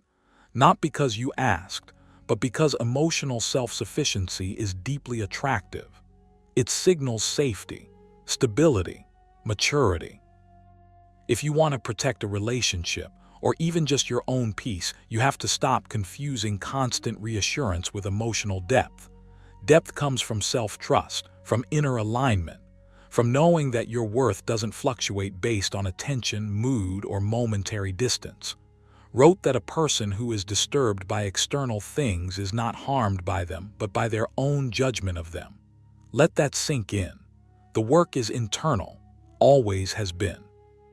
So here's your challenge. Begin practicing emotional self-containment, not isolation, containment. Learn to hold yourself steady before reaching outward. Replace the habit of asking for reassurance with the habit of grounding yourself in what you already know. Do this consistently, and you won't just strengthen your relationships, you'll become unshakable within them. Number 4, loss of respect, due to contempt and criticism. Loss of respect never announces itself loudly. It arrives quietly, dressed as just being honest, as frustration, as eye-rolling thoughts you don't say out loud at first. And then one day the tone changes. Contempt creeps in. Criticism becomes reflexive, and something essential breaks. You feel it before you can explain it. Respect doesn't vanish because of one moment. It erodes because contempt becomes a habit and criticism becomes a language. As warned, the soul becomes dyed with the color of its thoughts. When thoughts turn corrosive, respect cannot survive. Contempt is especially destructive because it places you above the other person in your own mind. The moment you start seeing your partner as inferior, incapable, or disappointing by default, the emotional hierarchy shifts. You stop speaking to him as an equal. Your words sharpen. Your silence grows heavier. Even when nothing is said, the energy changes. And here's the uncomfortable truth. Respect is not something you can demand after you've mentally withdrawn it. Once contempt becomes your internal posture, it leaks into everything: tone, timing, patience, and presence. Criticism often feels justified in the moment. It disguises itself as logic, as correction, as helping him improve. But there's a difference between addressing behavior and attacking character. Criticism that targets who someone is rather than what they do slowly hollows out admiration. Over time, the man you once trusted begins to feel perpetually evaluated, not understood, not accepted, measured, and people rarely flourish under constant judgment. As Epictetus reminded, we are not disturbed by things but by the views we take of them. When your view becomes permanently critical, disturbance becomes the norm. What's dangerous is how normalized this dynamic becomes. Contempt doesn't always look like insults. Sometimes it's sarcasm. Sometimes it's chronic dissatisfaction. Sometimes it's the belief that appreciation must be earned again and again while criticism is freely given. And every time respect is replaced with superiority, intimacy collapses, desire fades, trust tightens, emotional safety evaporates. You may still be physically present, but mentally, the relationship becomes adversarial. Two people trying to win instead of understand. Stoicism offers a brutal but liberating mirror here. The Stoics taught radical responsibility over one's inner world, not because it's easy, but because it's necessary. Seneca wrote, "How much more grievous are the consequences of anger than the causes of it?" Contempt is anger that has calcified. Criticism is anger that believes it's righteous. And righteousness, when unchecked, becomes cruelty disguised as truth. If you want respect to return, you must first dismantle contempt at its root, inside your own mind. Not by suppressing frustration, but by interrogating it. Ask yourself, what expectation am I holding that was never clearly defined? What story am I telling myself about his intentions? Where am I confusing disappointment with moral failure? Stoicism demands precision of thought. Vague resentment is poison. Clear perception is medicine. Here's a practice you can begin immediately. For 7 days, observe your internal commentary. Not what you say out loud, what you think. Each time a critical thought arises, pause and mentally reframe it into neutral language. Not positive, neutral, strip it of judgment. This exercise isn't about denial. It's about accuracy. Respect grows when perception becomes fair instead of emotionally loaded. Another exercise, consciously practice delayed reaction. The Stoics called this the space between stimulus and response. When irritation surfaces, don't respond immediately. Sit with it. Let it cool. Advised, be tolerant with others and strict with yourself. That strictness isn't self-punishment, it's self-mastery. When you stop reacting impulsively, you stop feeding contempt. You must also relearn appreciation, not as performance but as posture. Appreciation isn't praise, it's recognition. It's the internal decision to see effort rather than deficiency. Make it a habit to internally acknowledge one thing daily that does not meet your expectations perfectly, yet still deserves respect. This trains your mind away from chronic criticism and back toward balance. The hardest shift is relinquishing moral superiority. Contempt thrives on the belief that you are more aware, more evolved, more right. Stoicism dismantles this illusion mercilessly. No one is exempt from human limitation, including you. When you accept this fully, criticism softens. Respect returns, not because the other person changed, but because you did. And here's the paradox most people miss. Respect is not sustained by control. It's sustained by restraint, by choosing not to weaponize insight, by choosing not to score points, by choosing composure over dominance. This is not weakness. It is power, quiet power, the kind that stabilizes relationships instead of destabilizing them. If you truly want to protect a marriage, start where the Stoics always start, with the self. Train your perceptions, discipline your reactions, remove contempt from your inner language, replace criticism with clarity. Because once respect is gone, love struggles to breathe. But when respect is restored, through conscious effort and inner work, everything else has room to heal.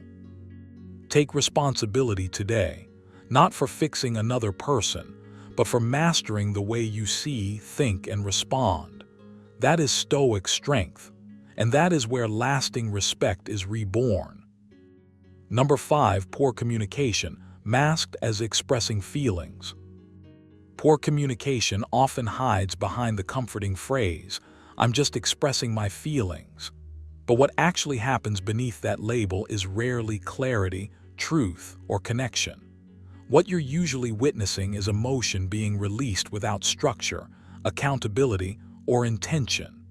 Stoicism never taught suppression, but it warned relentlessly against unexamined expression. Wrote that the soul becomes dyed by the color of its thoughts.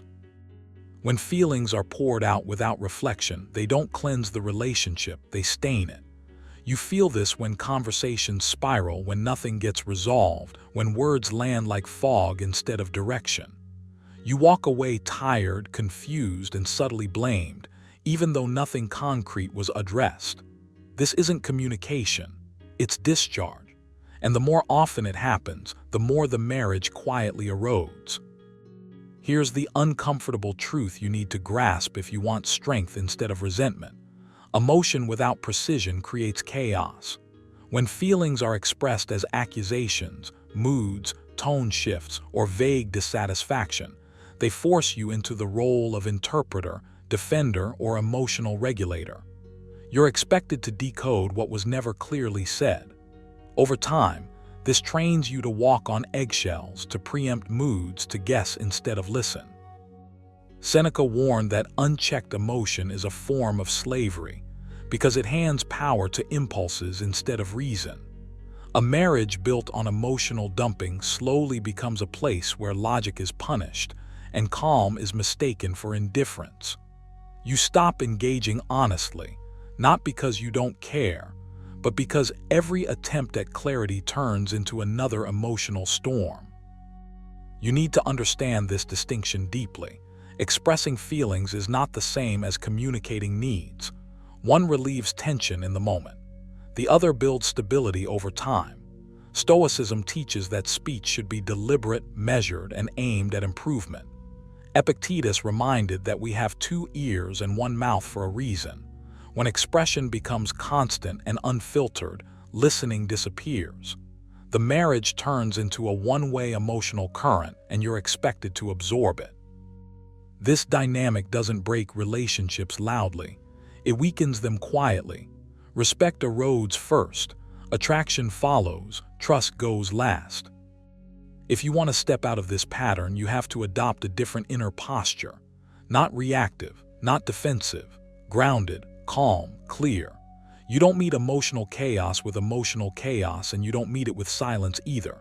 You meet it with structure. Stoic communication begins internally. Before responding, you pause and separate facts from feelings, yours and hers. You ask yourself what is actually being said, not how it's being delivered. This single habit alone changes everything, because it keeps you sovereign over your mind. Called this inner citadel, the place no one can invade unless you hand over the keys. You also need to stop rewarding poor communication with overengagement. When vague dissatisfaction receives excessive attention, it teaches the other person that clarity isn't required. Stoicism isn't cold, it's precise. You can acknowledge emotion without indulging confusion. You can say less, not more, calmly, slowly, with presence. This shifts the dynamic. Emotion either sharpens into clarity or loses its grip. Both outcomes are healthy. Here's a practical exercise to build this habit. Daily, practice translating emotion into language, first for yourself. Take any strong feeling and write it down in one sentence that includes responsibility, specificity, and direction. Not what you feel, but why and what would improve it. This trains your mind to value clarity over release. Another exercise, delay your responses. Give yourself space before reacting, even a few breaths. Seneca advised that the greatest remedy for anger is delay, but the same applies to all emotional exchanges. Time introduces reason. You're not here to suppress emotion, and you're not here to drown in it either. You're here to lead, with composure, with structure, with presence. Poor communication dressed up as emotional honesty is seductive because it feels authentic. But authenticity without discipline is just noise. Stoicism teaches you something better, truth spoken with control. When you embody that, the entire emotional tone of the marriage changes. You become a stabilizing force instead of a participant in confusion. And stability, over time, is what keeps marriages from quietly collapsing under the weight of misunderstood feelings. Take this seriously. Practice it daily. Watch how the atmosphere shifts, not because you demanded it, but because you mastered yourself. Number 6, prioritizing emotions over long-term stability. When wrote, the soul becomes dyed with the color of its thoughts. He was pointing at something most people miss until it's too late. What you repeatedly prioritize doesn't just influence your mood, it quietly shapes the entire direction of your life. And when emotions are placed above long-term stability, especially inside marriage, the foundation begins to erode in ways that feel invisible at first. You don't notice it on day one. You feel it much later when the structure is already weak. You've been taught, directly or indirectly, that emotions are truth, that if something feels good now, it must be right. That discomfort is a warning sign instead of a training ground. Stoicism teaches the opposite. Feelings are information, not instruction. They arrive uninvited, they fluctuate, and they rarely care about consequences.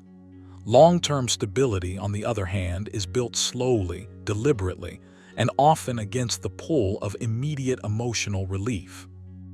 When emotions are allowed to lead unchecked, decisions become reactive instead of reflective. The present moment starts bullying the future. This is where marriages quietly lose their balance. Emotional prioritization sounds compassionate on the surface. It wears the mask of authenticity. But underneath, it often creates instability because emotions demand constant novelty, reassurance, and validation. They want movement, not maintenance.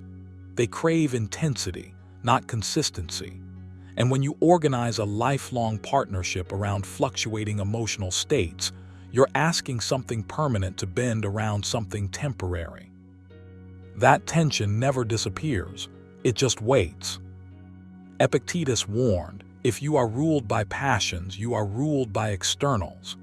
When emotions take the wheel, external circumstances gain power.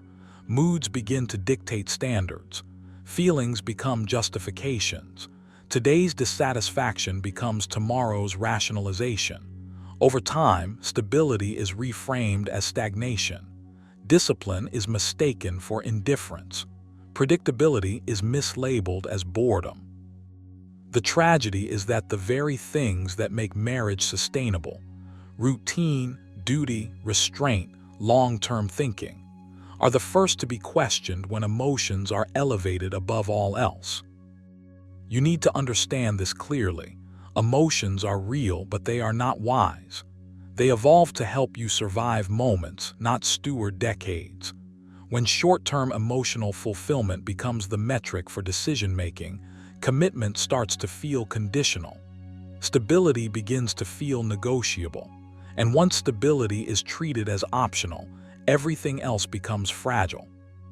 Stoicism never asked you to suppress emotion. It asked you to govern it. Seneca put it bluntly, "He who indulges in empty fears earns himself real fears." When emotions are indulged without discipline, they multiply, they escalate. They start demanding sacrifices, often from the future. Long-term stability requires tolerating emotional discomfort without panicking. It requires the strength to sit with unease without rewriting reality to escape it. That strength isn't taught anymore. It's avoided. If you want to change this pattern, the first habit you must adopt is separating how you feel from what you decide. Feelings can speak, but they don't vote. When an emotional impulse arises, pause, create space. Ask yourself not, "How do I feel right now?" but "What kind of future does this choice build?" This single question introduces time into your thinking, and time is the enemy of impulsive emotion.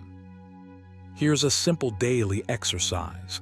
At the end of the day, write down one moment where emotion wanted control, just one. Then write what would have happened if it had won completely. No drama, no storytelling, just cause and effect. This trains your mind to see beyond the immediate emotional payoff and reconnects you with consequence. Another Stoic principle you must reclaim is voluntary discomfort, not punishment, training. Reminded himself, choose not to be harmed and you won't feel harmed. Stability grows when you stop treating emotional discomfort as damage. When you allow yourself to feel unsettled without needing to act, explain, fix, or escape, you build resilience. You become harder to manipulate by your own internal weather. There's also the habit of reframing desire. Emotions often disguise desire as necessity. Stoicism teaches you to interrogate this illusion. Ask yourself, is this emotion asking for growth or relief? Growth is usually quiet and uncomfortable. Relief is loud and urgent. The more you learn to spot the difference, the less power fleeting emotions have over permanent commitments. You should also practice what the Stoics called mentally rehearsing future strain, not to be pessimistic, but to be prepared. Stability isn't built by assuming things will always feel good. It's built by accepting that they won't and committing anyway. When you expect emotional fluctuation, you stop being shocked by it. And what no longer shocks you no longer controls you. Most importantly, you must re-anchor your sense of meaning. Emotions make terrible gods. They demand worship but offer no guidance. Stoicism replaces emotional worship with principle. When principles lead, emotions fall into place. When emotions lead, principles are rewritten to keep up. This isn't about blame. It's about responsibility. If you want a marriage that lasts, you must train yourself to value endurance over excitement, direction over sensation, and long-term peace over short-term emotional spikes. That training doesn't happen accidentally. It happens daily, quietly, and intentionally. So start today. Observe your emotions without obeying them. Choose actions that your future self would thank you for. Practice restraint not as deprivation, but as self-respect. Because the strongest relationships aren't built on how intensely you feel in the moment. They're built on how steadily you think across time. And as the Stoics understood long before modern psychology caught up, mastery of emotion isn't coldness, it's freedom. Number 7. Weaponizing intimacy and affection. Weaponizing intimacy and affection doesn't start as cruelty. It starts quietly, almost invisibly, and that's why it's so destructive. Intimacy was meant to be a bridge, something that creates safety, closeness, and trust. But when affection becomes conditional, when warmth is granted or withdrawn as leverage, intimacy stops being love and starts becoming control. You feel it before you can name it. A subtle shift. Approval feels earned instead of shared. Touch becomes transactional. Emotional closeness is no longer an expression of connection, but a tool used to shape your behavior. And the most dangerous part, it's rarely spoken aloud. It's implied. Silence does the heavy lifting. The Stoics warned about this long before modern relationships ever existed. Wrote that suffering comes not from events themselves, but from the judgments we attach to them. When intimacy is weaponized, your mind is trained to associate peace with compliance. You start believing that emotional safety must be purchased through appeasement, restraint, or self-erasure. That belief corrodes your inner stability. You begin negotiating with yourself. You suppress truth for harmony. You abandon clarity for comfort. And slowly, you drift away from who you were before approval became currency. This dynamic thrives on emotional dependency. When affection is used as reward and distance as punishment, your nervous system stays on alert. You don't relax into connection, you monitor it. You read tone, you calculate timing. You adjust your emotional posture to avoid withdrawal. That constant self-regulation drains you, not because intimacy is demanding, but because fear is. Seneca warned that he who lives in fear will never be free. And yet, fear disguised as love is one of the most common prisons men step into, without realizing the door has closed behind them. Stoicism doesn't ask you to become cold, it asks you to become grounded. When affection is healthy, it flows freely. When it's weaponized, it's rationed. The difference matters. One nourishes, the other trains obedience. Over time, you stop asking what you want and start asking what will keep the peace. You trade authenticity for predictability. You mistake emotional scarcity for depth. But scarcity doesn't make love valuable. It makes it unstable. Here, where responsibility enters not as blame but as power. You cannot control how someone chooses to use intimacy, but you can control what you tolerate, what you internalize, and what you reinforce. Epictetus was brutally clear. Some things are up to you and some things are not. Your reactions belong to you. Your boundaries belong to you. Your self-respect is not negotiable, even when affection is dangled in front of you like a prize. When intimacy becomes a bargaining chip, the antidote is inner independence. You must stop outsourcing your emotional stability. The moment affection becomes your primary source of peace, it becomes your greatest vulnerability. Stoicism teaches emotional self-sufficiency, not isolation but resilience. You learn to stand calmly in emotional fluctuation without panicking. You stop chasing reassurance. You stop performing for warmth. You choose clarity over comfort, even when that choice feels lonely at first. This is where practice matters more than insight. Start with a daily reflection. Ask yourself quietly and honestly, if affection disappeared today, would my sense of self collapse? Don't judge the answer. Observe it. Awareness is the first fracture in the illusion. Then train emotional neutrality. When affection is present, receive it without clinging. When it's absent, remain composed. This is not withdrawal. This is strength. You are teaching your nervous system that your worth does not fluctuate with someone else's emotional availability. Another exercise is intentional truth. Speak small truths consistently, even when it risks temporary discomfort, not confrontation, not emotional dumping, just calm honesty. Stoicism values alignment between inner conviction and outer expression. Each time you suppress yourself to maintain affection, you reinforce the weapon. Each time you remain calm and truthful, you disarm it. You must also train selective attachment. Affection should be a complement to your life, not its foundation. Anchor yourself in purpose, discipline, and self-respect. When your life is full, intimacy becomes shared joy instead of emotional oxygen. That shift alone changes the entire dynamic. Power dissolves when dependency disappears.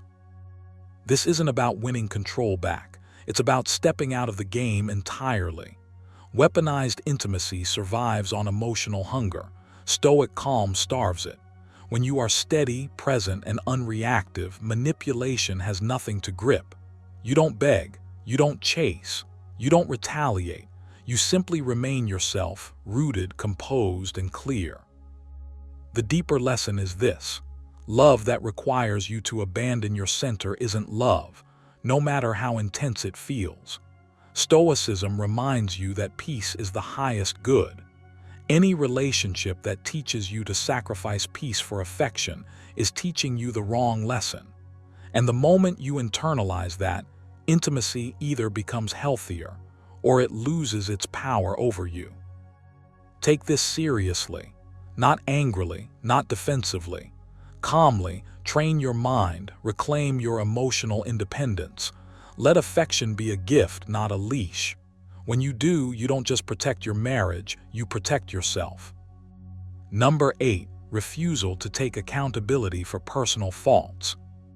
Refusal to take accountability for personal faults is one of the quietest, most corrosive forces inside a marriage. And if you want to understand why so many unions slowly decay, you have to look here without flinching. If someone is able to show me that what I think or do is not right, I will happily change, wrote.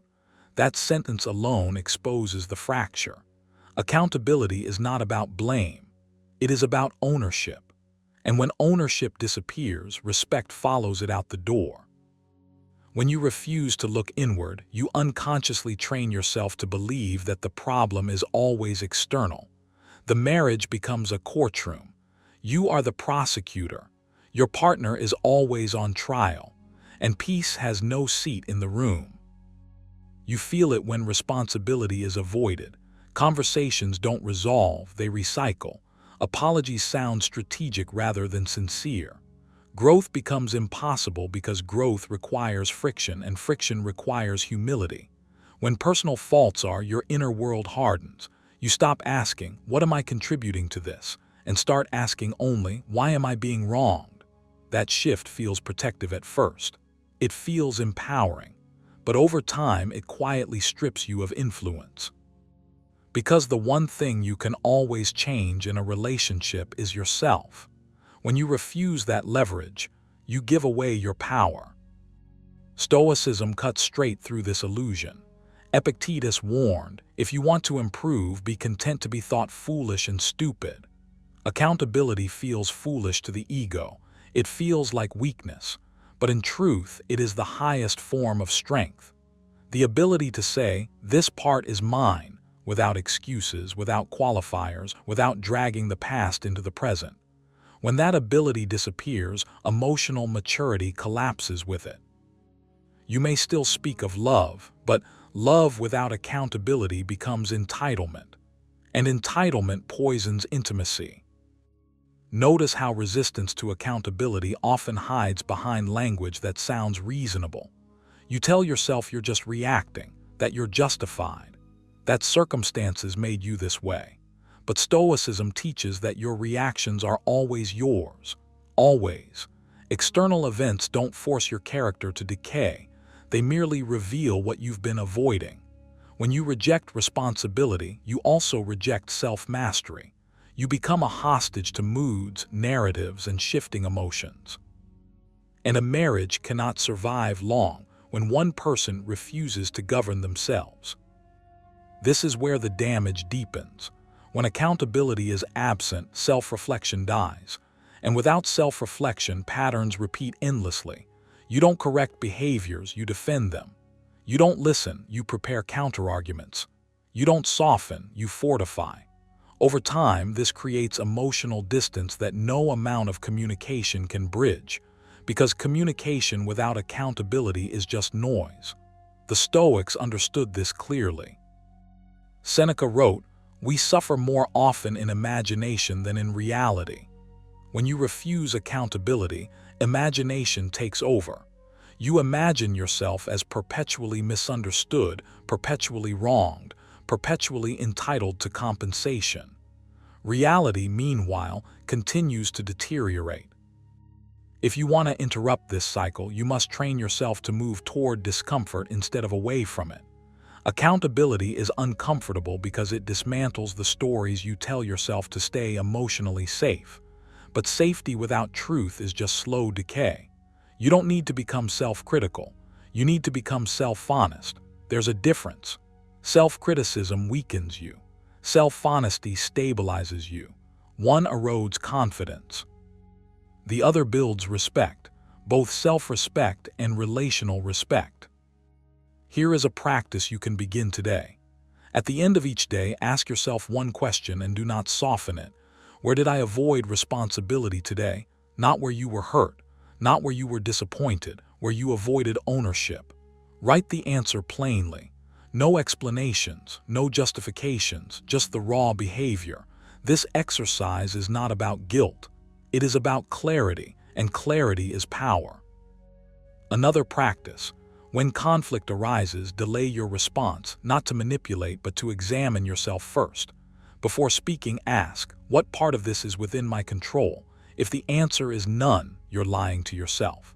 There is always something within your control, your tone, your assumptions, your expectations, your reactions. Stoicism is ruthless here, and that's why it works. It gives you responsibility whether you want it or not, and in doing so, it gives you freedom. You may notice resistance rising as you read this. That's normal. Resistance is the ego defending its territory.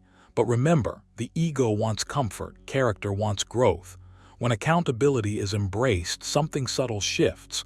Conversations become cleaner. Tension dissolves faster. Respect returns, not because someone else changed, but because you did. And that is the only change that ever truly lasts. If you want a marriage that doesn't slowly rot under silent resentment, you must abandon the habit of externalizing blame. You must stop waiting to be understood and start becoming accountable. This is not submission. This is sovereignty. This is choosing mastery over martyrdom. The Stoics didn't seek comfort. They sought alignment. And alignment begins the moment you stop asking who is at fault and start asking who you are becoming. Take responsibility, not because you are guilty, but because you are capable. Number 9, allowing external influences to dominate the marriage. When a marriage begins to fracture, it's rarely because of one explosive moment. It erodes quietly. And one of the most subtle corrosive forces is when outside voices begin to outweigh the inner bond. When opinions, expectations, trends, and emotional noise from the world seep into what should be a closed system. You don't notice it at first. It feels harmless. Advice here, validation there, a comment that lingers, a comparison that sticks. But over time, the marriage stops being guided by shared values and starts being steered by external influence. And that's where the damage begins. The Stoics warned relentlessly about this. Wrote, "If you are distressed by anything external, the pain is not due to the thing itself, but to your estimate of it." Read that again. The issue isn't the outside voice. It's the permission given to it. When external opinions begin to dominate your perception of your partner, your role, or your expectations, you slowly surrender authority over your own marriage. The bond becomes porous, and what should be intimate becomes performative. You begin to measure your relationship not by its internal health, but by how it looks, how it compares, how it's judged. This is where many women unknowingly sabotage the very stability they crave, not through malice, not through intent, but through overexposure, too many inputs, too many emotional mirrors, too many borrowed standards. Instead of asking, is this working for us? The question becomes, is this normal, or worse, is this enough according to everyone else? Stoicism would call this a failure of sovereignty. You've allowed the crowd to become the compass. Seneca was blunt about this danger.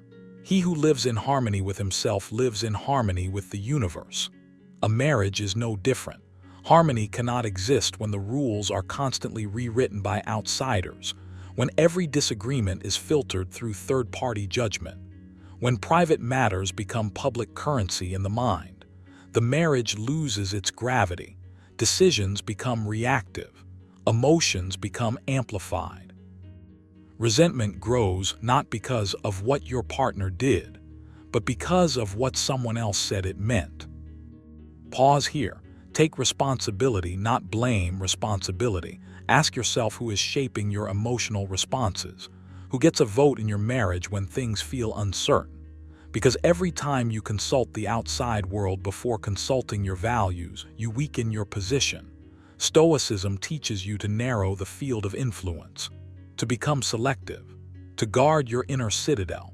Epictetus said, if you want to be invincible, make sure that no external thing has power over you. A marriage cannot be invincible if it is governed by external pressure. This doesn't mean isolation. It means discernment. It means choosing depth over noise. It means understanding that intimacy thrives in privacy, not exposure. When external voices dominate, the marriage becomes crowded. There's no room for patience, no space for grace, no margin for growth. Every flaw feels fatal. Every conflict feels validated by someone else's opinion. And slowly you stop solving problems together. You outsource meaning. Now here's the uncomfortable truth. External influence often feels empowering at first. It feels like clarity, like awakening, like finally seeing things for what they are. But Stoicism would ask you a harder question. Are you seeing clearly, or are you being pulled? Are you acting from reason or reacting from stimulation? Because the Stoics believed reason must govern emotion, not the other way around. And when your emotional state is constantly shaped by outside input, reason never gets the wheel. You can reverse this, but it requires discipline. Start by shrinking the circle of influence. Mentally list who has earned the right to shape your thinking about your marriage. Be ruthless.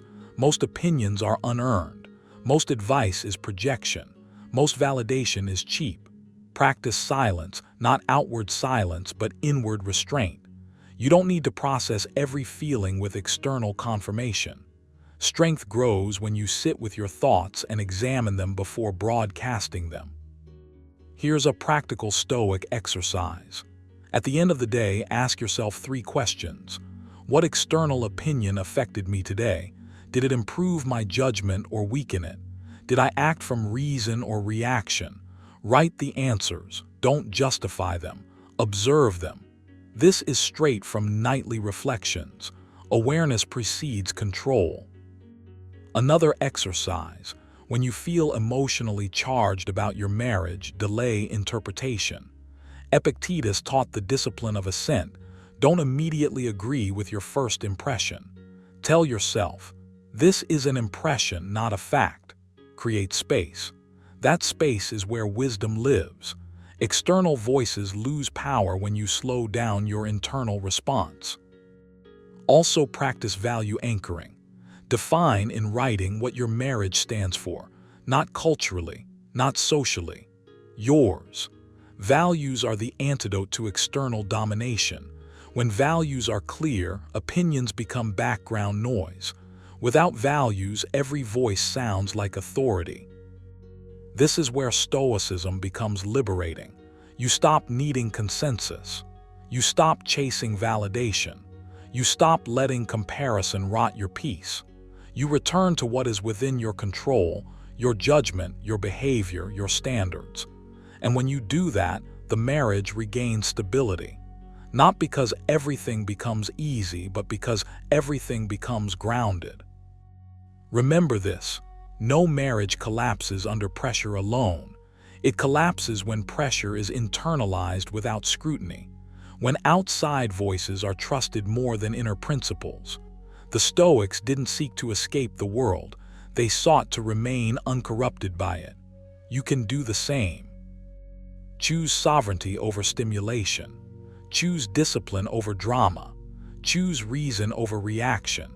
And most importantly, reclaim authority over your own relationship. Because the moment external influence stops dominating your marriage is the moment strength quietly returns. Number 10. Gradual erosion of admiration and gratitude. When admiration fades, the relationship doesn't explode, it slowly leaks meaning. And that's the danger. You don't notice it at first because it doesn't arrive as cruelty or chaos. It arrives as silence where appreciation used to live, as familiarity replacing reverence, as the quiet assumption that what once felt rare is now guaranteed.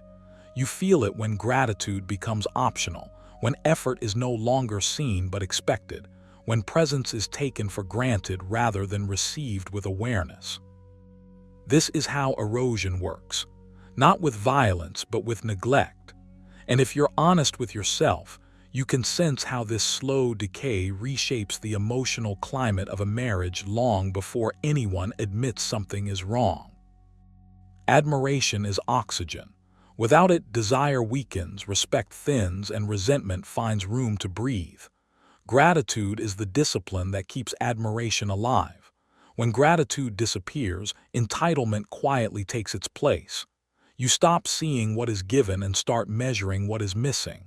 The mind becomes a courtroom instead of a sanctuary, and this shift is rarely conscious. It happens incrementally through repetition. Through the inner dialogue that says, "This is normal now," instead of, "This still matters." Stoic philosophy warned against this exact blindness, reminded us that the soul becomes dyed with the color of its thoughts. When gratitude is absent from your thoughts, your emotional tone darkens without you realizing it. What makes this erosion so destructive is that it rewires how you perceive your partner. Admiration turns into comparison. Gratitude turns into expectation. The extraordinary becomes invisible. You don't wake up deciding to devalue what you once cherished. You simply stop training your attention to see it. And attention, as the Stoics understood, is a moral act. Epictetus taught that what you choose to focus on determines the quality of your inner life. When appreciation is no longer practiced, dissatisfaction doesn't feel like a choice. It feels like truth. That's how the mind convinces itself it's justified, even when it's quietly poisoning the bond. If you want to reverse this pattern, you must begin by reclaiming agency over your perception. Stoicism is not about suppressing emotion, it's about governing it. Start with this exercise. Once a day, deliberately name, internally, 3 qualities you respect, value, or appreciate. Not because they are rare, but precisely because they are consistent. Consistency is what sustains a marriage, yet it's the first thing the mind dismisses. This practice isn't sentimental, it's corrective. It retrains your attention to notice what familiarity has hidden. Seneca warned that nothing is more honorable than a grateful heart, because gratitude restores proportion to the mind. Another discipline is to interrupt entitlement the moment it appears. Entitlement disguises itself as fairness. It says, "This should already be happening." But Stoicism asks you to challenge that assumption. Nothing is owed. Everything given is a gift of choice, energy, and time. When you reframe expectations as voluntary acts, admiration returns naturally. You don't need grand gestures. You need clarity. Ask yourself, am I responding to effort with recognition, or am I consuming it silently? The answer tells you exactly where erosion has begun. You must also understand that admiration cannot coexist with contempt, even in subtle forms. Contempt doesn't always sound harsh. Sometimes it sounds like indifference, sometimes like boredom, sometimes like constant mental correction. The Stoics believe that inner speech shapes outer reality. If your internal language strips value from what is present, your emotional response will follow. Replace mental criticism with neutral observation. Replace judgment with awareness. This isn't passive. It's disciplined. And discipline, not emotion, is what sustains long-term connection. There is also a deeper layer to gratitude that most people ignore. Gratitude for effort, not outcome. When appreciation is conditional on results, admiration becomes unstable. Stoicism teaches you to respect intention and effort because they are within human control, while outcomes are not. Begin acknowledging energy, commitment, and consistency rather than perfection. This shift alone dissolves much of the silent resentment that corrodes marriages from the inside. To embody this, practice voluntary acknowledgement. Once daily, express appreciation, not dramatically, not excessively, but clearly. The Stoics believed in brevity and sincerity. Let recognition be simple and direct. No qualifiers, no comparisons, just acknowledgement. This act does more than reassure the other person. It reshapes your own perception. You become the kind of mind that sees value instead of hunting for flaws, and that identity shift is everything. Finally, understand this truth. Admiration is not sustained by emotion, but by choice. Gratitude is not a feeling, it's a habit. And habits are built through repetition, not inspiration. Wrote his meditations as reminders, not revelations, because even wisdom fades without rehearsal. If you want a marriage that doesn't decay quietly, you must rehearse appreciation the same way you rehearse responsibility. Take action now. Audit your attention, train your gratitude, govern your inner speech.